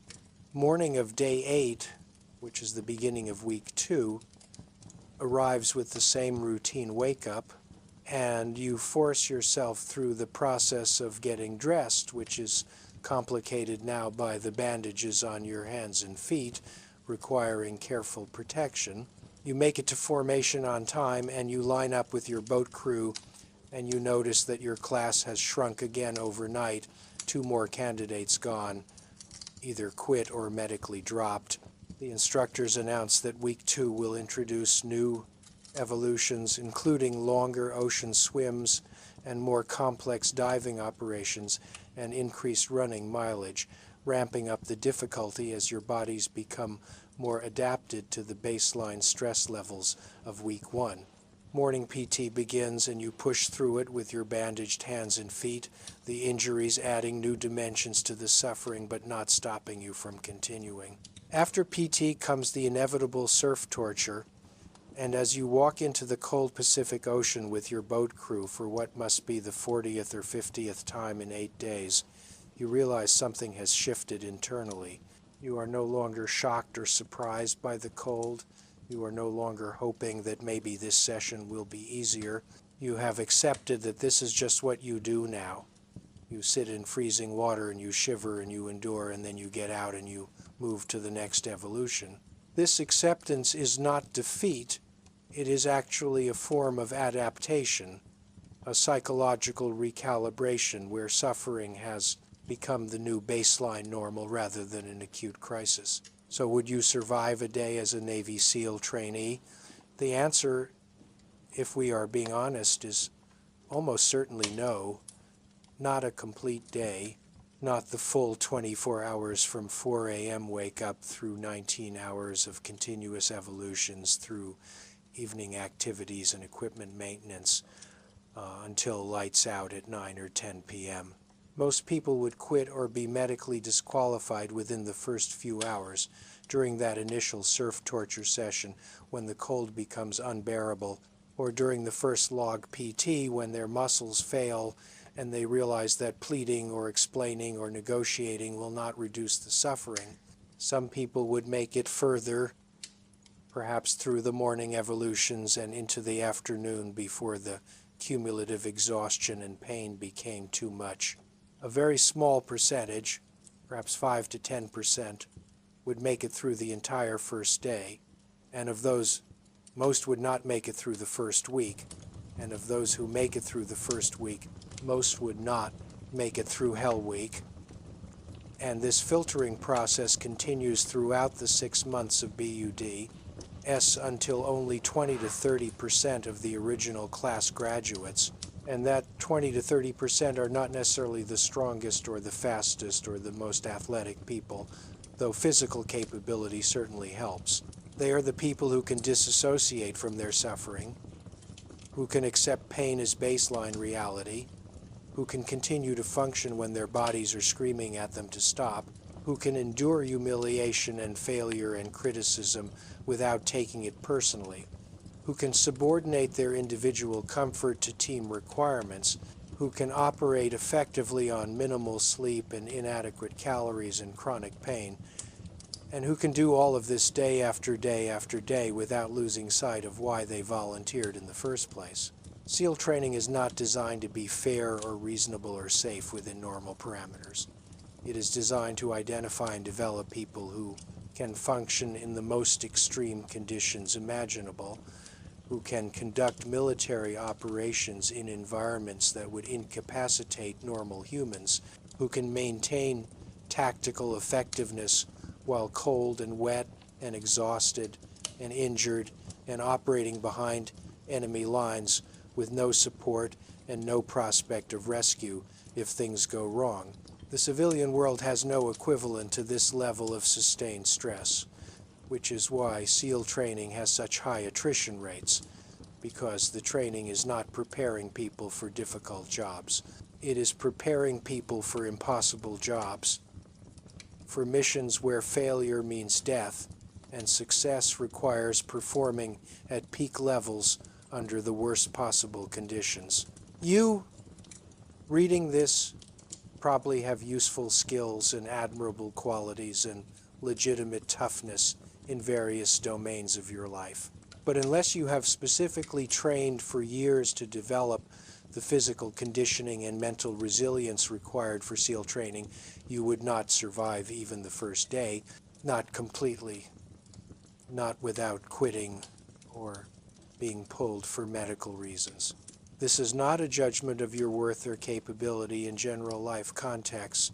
It is simply an acknowledgement that SEAL training exists on a different spectrum of human experience, far beyond what most people will ever encounter or need to endure. The candidates who succeed are not superhuman. They are normal people who have developed or discovered within themselves a capacity for suffering that most humans never have to access. They pay a price for this capability in chronic injuries and psychological stress and relationships strained by long deployments and the changes that combat experience creates in a person. But for those who make it through, who earn the Trident and join the SEAL teams, there is a sense of having pushed themselves to the absolute limit and discovered that the limit was further than they thought possible. That knowledge, that experience of having survived something that most people cannot survive, creates a foundation of confidence and capability that serves them for the rest of their lives in combat and in the challenges that come after military service. So when you imagine surviving a day as a Navy SEAL trainee, remember that a day is just the beginning, just the entry point to months of systematic suffering designed to answer one fundamental question. When everything is taken from you, when you are cold and hungry and exhausted and injured, and everyone is yelling at you and nothing you do is good enough, and your body is failing and your mind is foggy, and the only way to make it stop is to quit, what do? Most people quit, some people continue, and a very few people continue all the way to the end. Not because they are better humans, but because they have accepted that suffering is temporary and quitting is permanent, and they would rather suffer temporarily than live permanently with the knowledge that they quit before finding their actual limit.